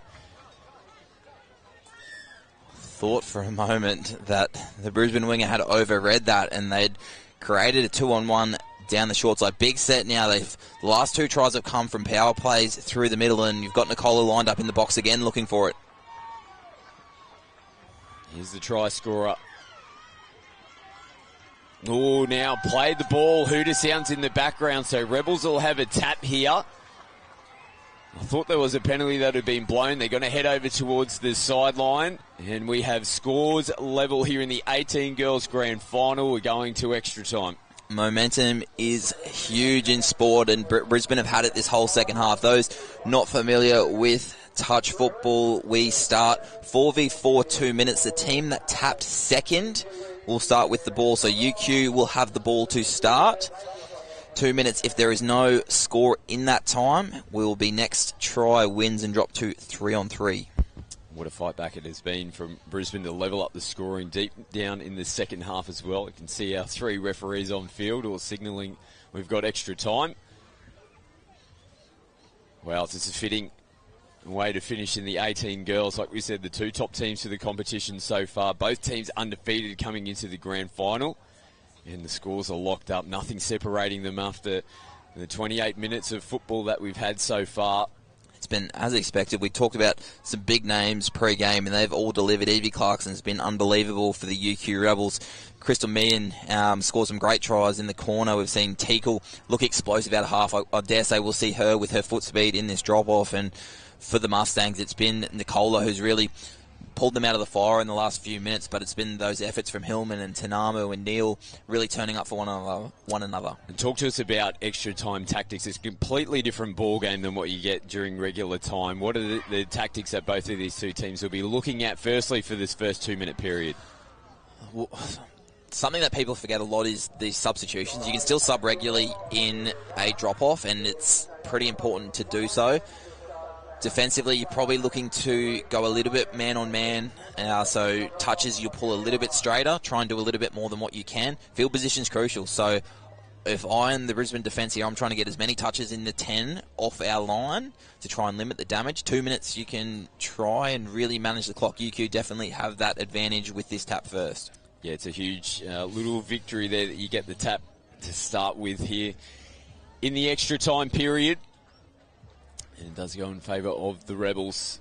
Here's some tactics. Oh, yeah, Rebels tried to swap the ball. Brisbane said, no, thank you. We'll play with the official Queensland touch, Steeden. They'll take any little advantage you can when you've got a game on the line. You're trying to win the 18 Girls Championship here at the Queensland Junior State Cup. Rebels and Mustangs. Who's going to take the title? It's all on the line now in our extra time period. Waiting for the signal from our referees to get underway. Like we said, 2 minute period to start this extra time. If there's no winner at the end of that 2 minute period, we drop down to 3-on-3, and the next try will win the game. Let's see how we go. Rebels first possession here in extra time. They've got their strike players out on the park. Here's Teakle, Clarkson, you've got Takarai. So they're going to set up middle here. Clarkson getting a quickie back. Well, they punch through and diving in. Nice defence. First job done there from Brisbane. They've got some work to do to try and get downfield now. Yeah, big start there from the Mustangs. UQ not urgent enough to get down there. Only had one crack on the line, and the Mustangs good enough to stop that short raid. Oh, it's a bobble in the play, the ball. And Brisbane turn it over at the halfway line. In essence, 2 minutes doesn't seem like a long time. We've had 45 seconds already, and there's 2 sets of 6. So both teams just got to calm and execute here. A bit of space down the left. Neil comes back to make the touch on Teakle. We've got time to set up. Clarkson. Takarai in at half. So they're going to send Teakle on the sweep.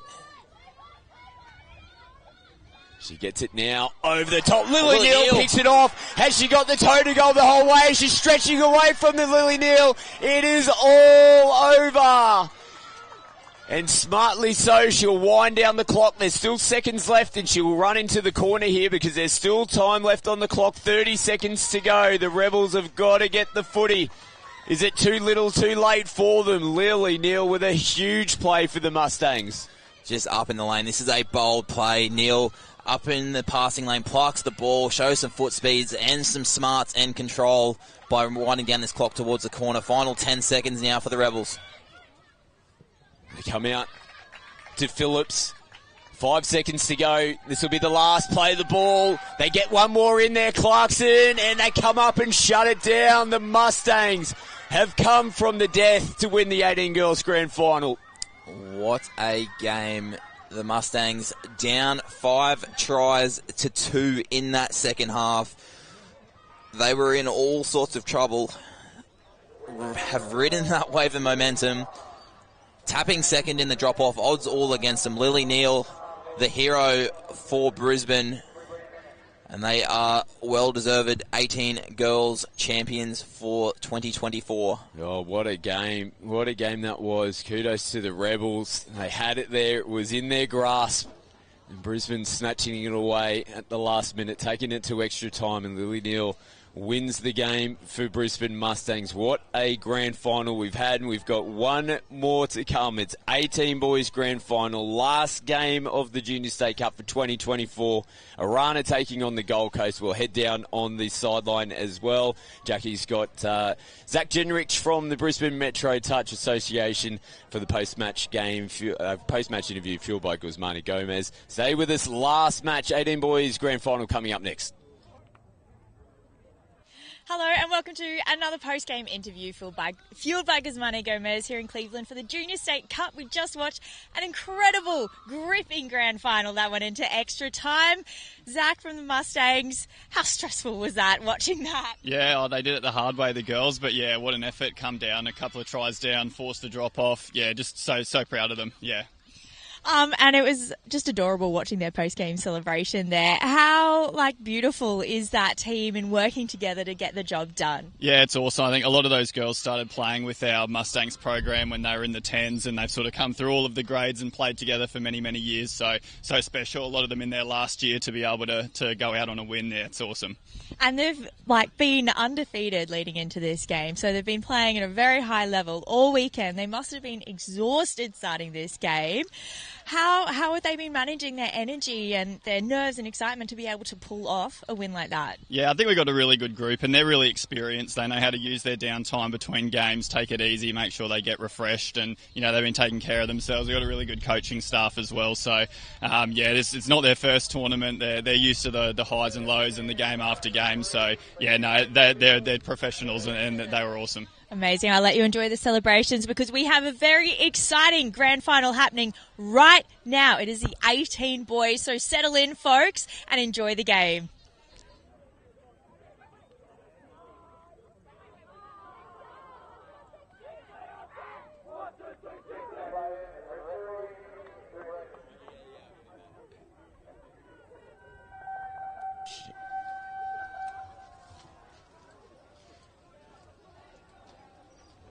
Welcome back, and we have the final match of the 2024 Junior State Cup. You can see the team list on screen. Arana taking on the Gold Coast. Arana have got the first possession here. This is going to be a quality grand final. Kalis Brown goes long bomb out to the right-hand side and diving into the corner. Well, perfect start. We saw that in the 18 girls grand final. Try straight from the start, and Arana have started in perfect fashion. Yeah, nice long ball there to begin for the Arana side. Plenty of stars in both teams. Kalis Brown, one of those. And he sums it up with a good finish in the corner. Now, Arana making their way through to the grand final with a strong semi-final performance against Rockhampton, the defending champions. They knocked them off 7-2 in the semi-final. Gold Coast beating Redlands 9-3. So both deserved teams into the grand finals. We see Gold Coast with the big bomb. Well, this is a carbon copy of what we just saw in the 18 girls. Tries from both teams from the tap-off. And we're locked up at once. Yeah, this is going to be one of those games where attack is going to be very exciting. Lennox Tika throwing a nice right-to-left pass over the top. An Australian 18s representative. He'll be around all of the attack for the Gold Coast. Deegan Schroeder scoring for the Coast. A runner from the restart. Javen Andrews plays it on the 7. Gives early release. Kalis Brown tripping over the Gold Coast defence. Carter Skinner giving a little tap on the back. As Brown gets back to his feet to play it. Tries to skip across field. Flicking back to Javen Andrews. Nice quick early touch. Looked like he might have been short. And yeah, good call from the on-field referee. Wasn't quite back on there, Andrews. He's pleading his case. As they get away from him again this time. This is a good rolling set downfield here from the Coast. Short ball in the middle. Footwork, nice work as well. Getting into the in-goal area, but the touch has been made. Good set from the Coast. They went coast to coast. Off the back fence, touch one. Carter Skinner got a good turnover and won that first touch, which just flowed that momentum into the set. So you'll see plenty of attack from both teams, plenty of long balls. That is for sure. I think the team that turns up in defence will win this. Changes onto the park for a run-up. As they flow over the halfway line. Nice clean play the ball. As Matters plays out the back. Nice outside in defence there. They come up and shut that play down. Get the footy back in their hands here for the Coast. Yeah, a bit of a roll to finish there for Matters, but a good read from the Gold Coast winger. A good touch as well, forcing them to come back to the mark there. Brody Campbell wearing the 8 for a run-up. Penalty here for the Coast. Repeat set now here for Gold Coast. Lennox Tika will be in and around the ball. The number 6, he's the danger man on the field. They're going to go middle static to start. Ooh, turning back on the inside. Matters just sticking out the right arm. I think he had to do it then. Nice little variation. The out and then turn it back in. Tika was in a bit of a hole. More pressure though for a runner. Defending their line. What about the ball? Lennox Tika. That is an absolute ripper. That it is. Takiri scoring the try for the Gold Coast, but Tika, the eyes looking wing, everyone looking wing. I looked wing, and then somehow Takiri has scored the try. So 2-1 now to the Coast. Run and tap and restart. Kerness doing the work to get them downfield. Kalis Brown. It might be a battle of the 2 6s in this one. Brown versus Tika. Andrews goes long and they finish it off in the corner yet again. Almost a carbon copy of how they scored the first time around. Good sportsmanship between both players. Sees us locked up at 2. Yeah, Kalis Brown. Very dangerous here for the Irana side. That was actually John Andrews, I think, threw that long ball, my mistake. But plenty of attack from both teams. That left to right corner does seem to be a weak spot at the moment in the Gold Coast defence. So we'll see if Coach Skinner does identify that. Gold Coast tap and restart with Clarkin. Dancing around, got the 1 pink boot, the 1 blue boot. Looking dangerous out there for the Coast. Here he is. Dancing away. Back in, Tika. Footwork goes long this time. Over the top of the head. Whatever you can do, I can do it as well. This is some elite ball playing. Lennox Tika gets the ball in the outer right middle, comes off the right foot, and just rips wing. That is not an easy pass to throw, that is for sure. There is one other person in Australia I see regularly do that play well, and his name's Dylan Hennessy, so it's not an easy play, that's for sure. It's a fair rap. He's got all the talent in the world, this young kid. He's going to put it all on display here in this final. Here's another kid with good young talent, Kalis Brown. This time doesn't go the way of a runner. They give the footy back here to the Coast. They've got some work to do as they head towards their box. Changes on for the Coast. Here he is again. This time ducking the head under, getting it down on the deck. Nice roll in, coming into the last touch. Nice footwork and a switch. Comes back in. And the repeat set. Noah Eakett getting his hands on the footy. Yeah, that's handy. Could have gone either way, that's for sure. They weren't too happy with the call, Arana, but they're going to have to defend. Tika working with Skinner in the middle. Here he goes again. Left foot. Tries to sling it out the back. Comes off Arana hands yet again. Repeat set now. We've seen a couple of variations that the Coast have used. We'll see if they keep it quite central. Tika now all the time in the world. Probably could have punched into the in-goal area, but they've still got touches to work with. He's just worried. Touch 2. Bit of patience here. Takiri from acting half. Looping ball out to the corner and just losing it. They're trying to slap that one down. Tegan Schroeder. As we take a look at the replay. Just trying to catch it and get it down in one motion. Yeah, both teams don't have the full complement of players by the look of things. Gold Coast with 11, so they've got 5 interchanges in their box. I think Arana with possibly one more, so we'll see how the legs and fatigues go through this game. Flynn Matters out of half. Yeah, they've got an interchange infringement here, Arana. Yeah, referee Campbell Muir picking up an incorrect substitution from the box, so 7 on the field. And they'll tap and restart on the halfway line. Tainen Clarkin. Here he is, showing the ball with one hand. Another touch for him. He's doing all the hard work to get his team down into the attacking zone yet again. Sweeper looking to come around the back. Happy Simon. They go to him now. They come back into Clarkin. Tries to skip away. Nice little switch late at the line. They decide to wrap up their set. Yeah, good defence there from Arana, just shutting that play down in the middle. So got about 6 minutes left in this half now, 3-2. There's been actually a few minutes since the last try, so we'll see which team settles first. But Arana constantly making errors and inviting Gold Coast back into the game. Yeah, they need to tidy up that element of their game here in the first half. A couple of mistakes. Interchange infringement over the mark on that occasion. Happy Simon. Getting the Coast into position. Tika on again. This time, footwork, trying to burrow in underneath. Good read there from Darius Young for Arana. Little ninja bounce play from Tika. Now he's got the feet going. But Arana comfortable. Campbell makes the touch, forces them back. Picks up an extra couple of metres without the ball as well. Brown. Can't get away. Plays the footy and just slows things down momentarily. They've got to get back up the bike and punch forward yet again.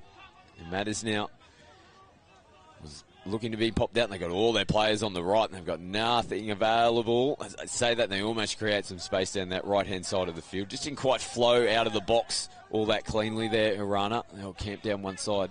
No, not the cleanest sets, that's for sure, but at least for them, they've finished a set in that far corner. They've got a chance now to press Gold Coast with their midfield defence. This is where you're going to frustrate the Gold Coast, but little piggyback penalties are not helping.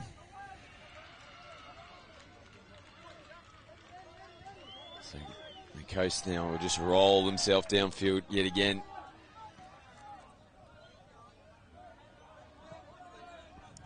Easy metres for them so far in this set as they come back in towards the middle of the field. Stepping in, footwork, forced to go back out. Another penalty here on their line from Arana. Everything going the way of the Coast at the moment. Yeah, lots of opportunities on this line. Little punish play there from the Coast. A few questions being asked. Campbell Muir was happy with the touch. That was Chase Davis.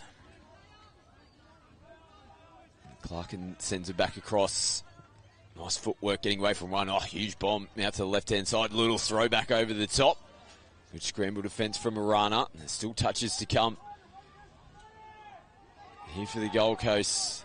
Looking to set up. They're chasing their fourth. Last touch for them now. A little short ball off the hip. And Andrews comes up and makes the touch. He's trying to inspire his team. He gets the football straight away. They get back on the pill. He could start to this set from Arana. A little bit more flow to begin with, so we'll see how they go now. Touch 4-5 coming now. Kalis Brown. He just holds things up. He's going to look to get them set up. Darius Young plays it. Brown goes short and flat to Ecott. They're claiming that there was a touch made there from the coast. They're looking for a repeat set. Yeah, they set up that little passive shape there. They had Brodie Campbell hanging out the back for Arana, and I think if they found him, they might have got some reward. Arana now earning themselves a penalty.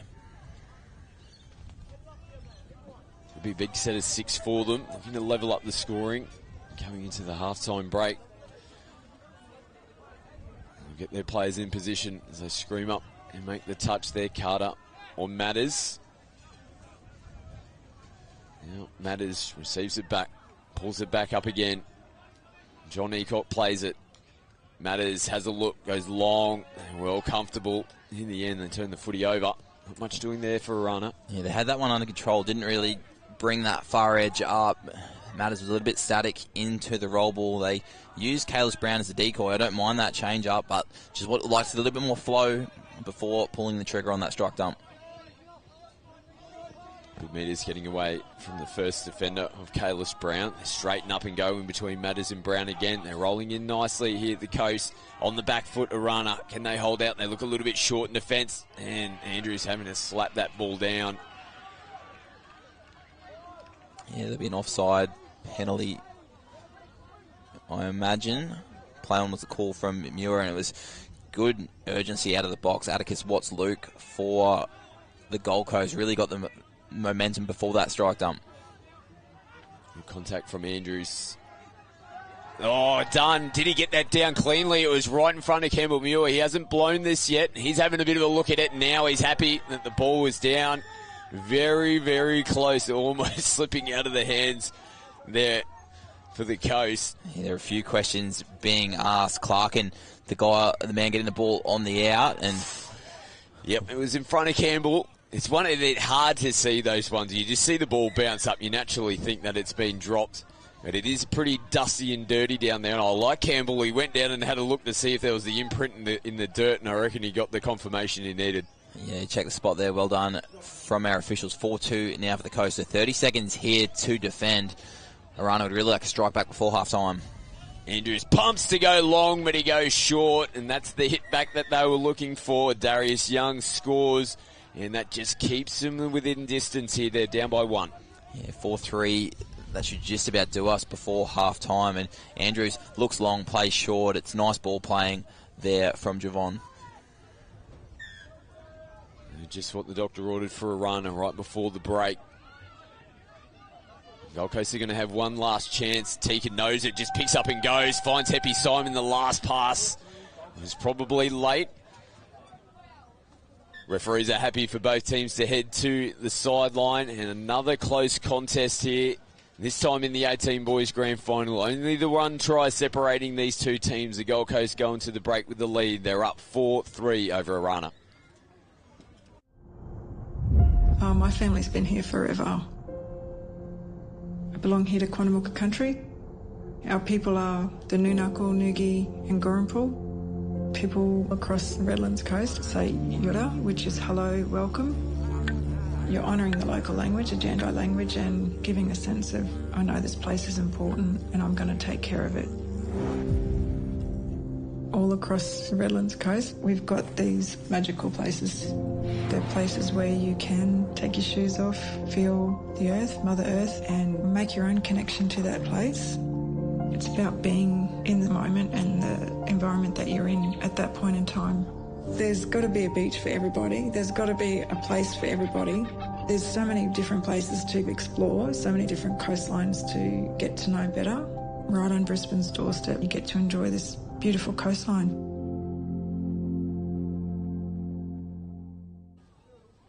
Welcome back to live action inside the Gold Coast box at the moment. Coach Skinner giving those last minute instructions. The game's on a knife edge at the moment. The Gold Coast in front by 1. 4-3 is the halftime score. You can see Lennox Tika, who's been influential as expected throughout this first half. He'll expect more of that to come here in the second half. Arana looking pretty calm over there at the moment. Jason Campbell, their coach, giving their final instructions. And it just sets up what's going to be another cracker last 14 minutes here to see who's going to take the title, Bridie. That is for sure, Scotty. It's been a tight tussle in this first half. Very entertaining, lots of attacking flair and long ball and footwork. I think who's going to win this half is going to be who's going to turn up in the midfield. You know both teams are going to score tries, so it's going to be who's going to stop them and who's going to create the most chances, which you do from doing those hard yards through the middle. So Arana gave Gold Coast heaps of opportunities to start with, but when they get their rucking right, they look like they're competing in this game. Yeah, you must say that Gold Coast were up for the majority of the game. It was that late try right before half-time that has gotten Arana back into the game, and this is going to be a big start for both teams here in the second half. Arana looking for the stop. Big bomb. Tika, nice little bop back. And they get away from the covering defence in Campbell. Perfect start from the Coast. And they push that margin back up to 2. Yeah, Tika coming from the left link. It's nice play here on the Gold Coast edge. Schroeder with the awareness to tap back on the inside. Kai Murray backs up and finishes there for the Coast. It's a little bit of awareness too. Tika likes that right to left pass, so when he's coming from left link, he's generally going to look to pass, so wouldn't mind the Arana middles trying to pull a little bit straighter on him. Can they respond straight away? That's how the first half started. Both teams going try for try as Brown just lobs it over the top. And they come up and make the touch on him as he was throwing that pass. Just lost their way a little bit. It was reflected in the pass. He was just trying to fling it out and get himself out of trouble. Yeah, just lost away. One of those ones where you go to pass it and just can't quite pull it back. So Gold Coast, almost a perfect start to the half. We saw them trying to be cool, calm and collected during the break, doing some breathing exercises, and it's worked a treat for them, scoring first set and now defending the first. Patrick Lamb gets him going again. Last touch and slicing through again. Clarkin looking for support and finds it. Lamb backing up. Well, back-to-back tries here for the Coast. Now they're starting to stretch away from Arana and put a little bit of pressure back on. You couldn't write a better script if you're the Gold Coast coach, Troy Skinner. They've gone coast to coast, scoring a try first set, defending and polishing it off at the end. In the end, a little bit too easy, little middle half run, got the play through. Gold Coast now out to a 3-try lead. It was great work from Patrick Lamb and Taylor Clarkin. They did all the work in the lead up, and Clarkin punches through, and Lamb in support to score the 6th try for the Coast. It's alarm bells for Arana now. Biggest lead of the game so far. Big bomb out to the corner and almost reeled in, just lost over the line. I think the referees were happy it's come out of the hands backwards. Andrews, yeah, it's a beautiful ball. Yeah, missed opportunity in the end for Arana. There is a strong breeze which is behind the back of Arana, so definitely backwards out of the hands and probably floated forward with that strong breeze. Yeah, tough one for Baxter Feidler out there on the left-hand side of the field to try and reel in. Ball hits the deck. Arana are going to get the penalty. Touch and pass signal from Riley Watton. Here's Matters. Back on the run with Ecott. It was John. Here he is again, this time linking up with Brown. Steps in field. Just didn't have his hands cleanly on the footy, I don't think. They earned themselves a penalty, though. The player's offside. That is the right play. Matters on the sweep. They definitely overread it, and getting Kalis Brown into that key position on the link where he can get the ball back off a 2-step and then sum up. You could see lots of space outside. So that would have played. That's a play I'd be looking for with Kalis Brown in the link. Now Matters' little switching play. Gets clipped. Comes back and plays it. John Ecott sends it from half. Andrews, early ball. Matters gets away from the first defender. Evades the second as well. Classy finish there in the end from young Flynn Matters. Gets them back to within 2.64. Coast still in front. Yeah, a little variation here from Arana. They get Andrews into that key spot. Counties, but releases early and good enough to use his feet and get to the line. Matters earning his team an all-important try. Just keeps them in this game. 2 tries. It's a handy margin, but it's by no means a comfortable one. We just know that this team can continue to throw points on the board.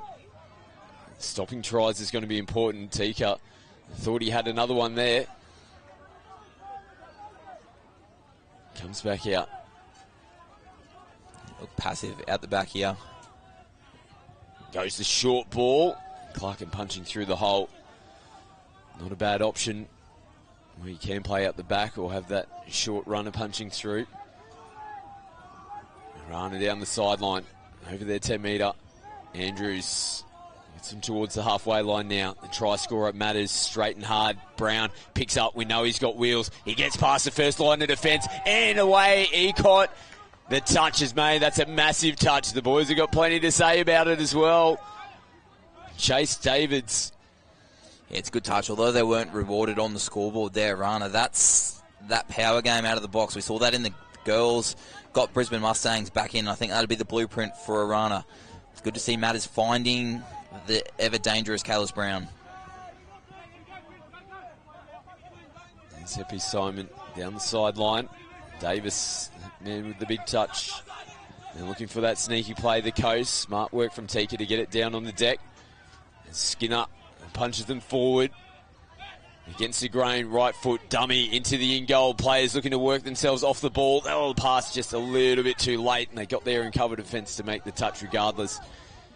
Rana scrambling in defence to try and hold themselves on. He was acting half then, I think. There's some finger pointing going on. That was my initial first thought. I'm with the Gold Coast players, and now they've given away a penalty. They're frustrated that it wasn't picked up. A little bit of back chat.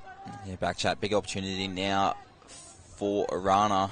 It could. I'm just trying to track back, though, if there was a penalty given in the in-goal area, which was a touch and pass. If they rolled it and he was half, it's play on. It is.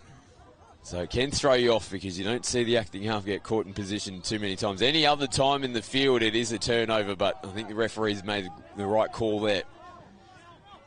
And Rana just gives him a leg up to get downfield yet again. Young from half, feeds it. Brown tries to link back up with him. It's really good defence there. Carter Skinner was the saver middle back for the Gold Coast. Identified the danger man, Kalis Brown, looking for that ML. Just got off the line, took his time and space away. Ball rolling around. They continue to play on here. Happy Simon. Oh, he's stroking through. Play on was the call and the screams. And Jack Happy Simon heard it and went straight through. And gets the 7th try here for the Coast. Yeah, a little bit soft here in the end for the Gold Coast. Campbell called offside by referee Campbell Muir. We could hear it here in the fax mic nice and early. And Jack Happy Simon, that's good game awareness just to run through and score a try for the Gold Coast. Just probably calms things down a little bit for them. It just didn't help that he was offside, but also made the touch behind. There was no one in front, didn't have his own body in front to stop Happy Simon just from progressing through the defensive line. And it's a soft one to give away for Arana. Sun starting to peek through again here as we see Matters go back on the inside to John Ecott. Good defence there, Clark, and they were in a bit of trouble, the Coast, and he just held his line, allowed his middle partner to recover. The Gold Coast now straight away back onto the football. I like their intensity throughout this game, particularly on first touch coming out of their end. They're doing the hard work. I mean, we can see sliding across field and pick up more valuable metres. Oh, just slipping out of the hands. We're still tricky conditions. We've had rain throughout the afternoon here. Kai Murray probably can't be blamed too much for that one. Yeah, the clock starts to become an issue here for Rana. They look for a sneaky play themselves. Well read from the Gold Coast winger. Another try, though. You never know. Here's Noah Ecott, who plays it. Andrews goes a link ball and is batted on. Looks like it's come out of the hands off the bat on forward. Referees just coming together quickly. Yep, and they will signal that. 7 on. Oh, they're going to come back all the way for a 7 on. Gee whiz, that hurts when you're that far downfield. Must have made a late change at the back of the box. I must admit, I didn't really see players coming on from Arana. Yeah, we don't have the best view from this side, but referee Muir straight onto it. Because they're in a comfortable enough position to be able to manage things out from here. Skinner in at half. Receives the ball back here. It's Carter, he plays it. Nice footwork again, getting away from the first. They have to get their hands on the footy there and knock that ball down. Yeah, Atticus Watts-Luke looking very dangerous in the last few minutes. He's the 44 for the Gold Coast. Very elusive on his feet with a nice right to left pass. Throwing the footy around. Chase Davis plays it, steps in, dancing around. Links back up with Tika. Davis again. Clarkin feeds it. Receives it back. Quick play the ball. They're in trouble here again. Great take up over above his shoulders. The sliding defence, though, desperation defence from Arana to come across and make the stop. It was nice phase play from the Coast, and I think the referees did get that right touch before the ball was grounded by Scroder. Tika plays it. It's come off someone's boot. It's an Arana foot that's in there. Again, just precious seconds off the clock. You can see Tika barking the instructions out there. He'll control this set of 6 here for the Coast. Clarkin feeds it to him. They get up nice and early. Players are offside, and he just goes straight through. Slams it down, not once, but twice. And the flick back to the halfway line. And that should be all she wrote now for the Coast. Yeah, good awareness again. The strike from the Arana link defender offside, and Tika at the line. And the double put down. Gold Coast extend their lead out to 4. Well, it's been a brave performance from Arana. They fought in the first half. They went toe-to-toe in the early stages. The scores were locked up at 2. They did a good job to get the margin back down to 1 before the halftime break, but it's just been a clinical performance here in the second half from the Gold Coast. Those early tries again straight away from the tap-up just set up the tone, and it's been another good performance again for a team that's always thereabouts in the 18 boys division. As we see Brown skipping away, get a late consolation try for Arana. Yeah, Kalis Brown just running between the two middles there, getting a reward for his efforts. But you're right, Scotty, it's been comprehensive from the Coast. They've done it at both ends of the field. You don't usually probably credit Gold Coast with too many tries off their rucking. They've got some nice flow into their tries in this half, and there's been some good defensive stops. So definitely a well-deserved champions for 2024 in the 18 boys division. Can they finish it off with one last try? Tika still fighting, still begging for a penalty, but offside players. Skinner back on the inside. The touch is made right in front of referee Watton. Run a player down. How's this for sportsmanship from young Lennox Tika? Going to stretch it out for his Arana compadre there. I don't mind that. I think he was controlling the clock a little bit too. There's a little element of that. He's a smart player, this kid. Oh, it's taken a little flick out the back. Fell in the hands of Patrick Lamb. As Matters gets things back underway quickly here. Brody Campbell plays it. Matters takes another hit up down the sideline. Pick up and go from Campbell. Tries to get away from offside players. And he's not happy with the call. Referee says that they're all onside. Still arguing his case. Heads over to the interchange area.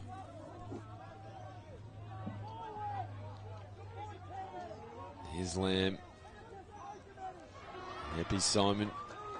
He's been good as well for the Coast. All the players across the park. He can't fault anyone. It's been a real team effort this afternoon as Patrick Lamb puts it down. We've got an Arana player down on the deck at the moment. They still smell blood in the water. They're relentless, the Gold Coast. A good scramble work from Arana. The Hooters sounds in the background regardless. The Gold Coast have won the 18 Boys Championship here at the Junior State Cup. What a performance. Well-deserved winners. The Gold Coast, they were trailing early. It was Arana who scored in the first set of 6. They wrestled back to a 2-1 lead. We're at 3-2 for a little while. Arana scoring just before half-time, but the first 5 minutes after half-time, they just flexed their muscle. They went try in the first set, defended the next, came another try off their rucking, and it was a comprehensive display in the end, led by Lennox Tika. Yeah, absolutely. What a performance it was from Tika, as well as the Gold Coast team taking the 18 Boys Championship this year. We'll head down on the sideline very shortly with Jackie for the final post-match interview, fueled by Guzmani Gomez. From us here in the commentary box, we hope you enjoyed the coverage. More to come here down from the sidelines.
Hello and welcome to our final post-game interview here at the Junior State Cup in Cleveland. Fueled by Guzmane Gomez, I am here with the winning 18 boys Gold Coast. Firstly, congratulations. How are we feeling? Oh, mate, ecstatic. Like, we had 11 players for the whole tournament. Like, you meant to have 14 and we just won it with 11. Like, couldn't be more proud of the boys. Like, amazing. Absolutely. And last year wasn't a great year. You went through to the grand final but lost. Was it about... We were the 16s. We actually 16s, you won? we haven't lost a game in 3 years. Congratulations. Congratulations. So how were you managing those feelings coming into this weekend? Oh, like I always just say to the boys, it's just another game. Like making the finals, the hardest part, I tell them. Once you make the finals, and they've been in that multiple times, enjoy it. And we enjoy it, you know what I mean? And the more you play on the big occasion, the easier it becomes. And then we've been in it a lot, so these boys love it. So yeah, it was awesome. Thank you. Absolutely. And you were, like you said, you were down a few players. You had a few less players, so a few less sub options. How did you manage everyone's energy across the whole...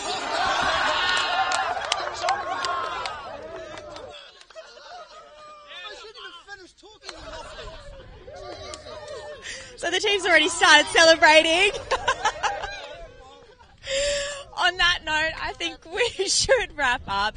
Thank you to everyone at home that has watched this entire weekend. We hope you've enjoyed the coverage from your couch, wherever you're watching from, Townsville, Tweed, Rocky or Bundaberg or anywhere in between.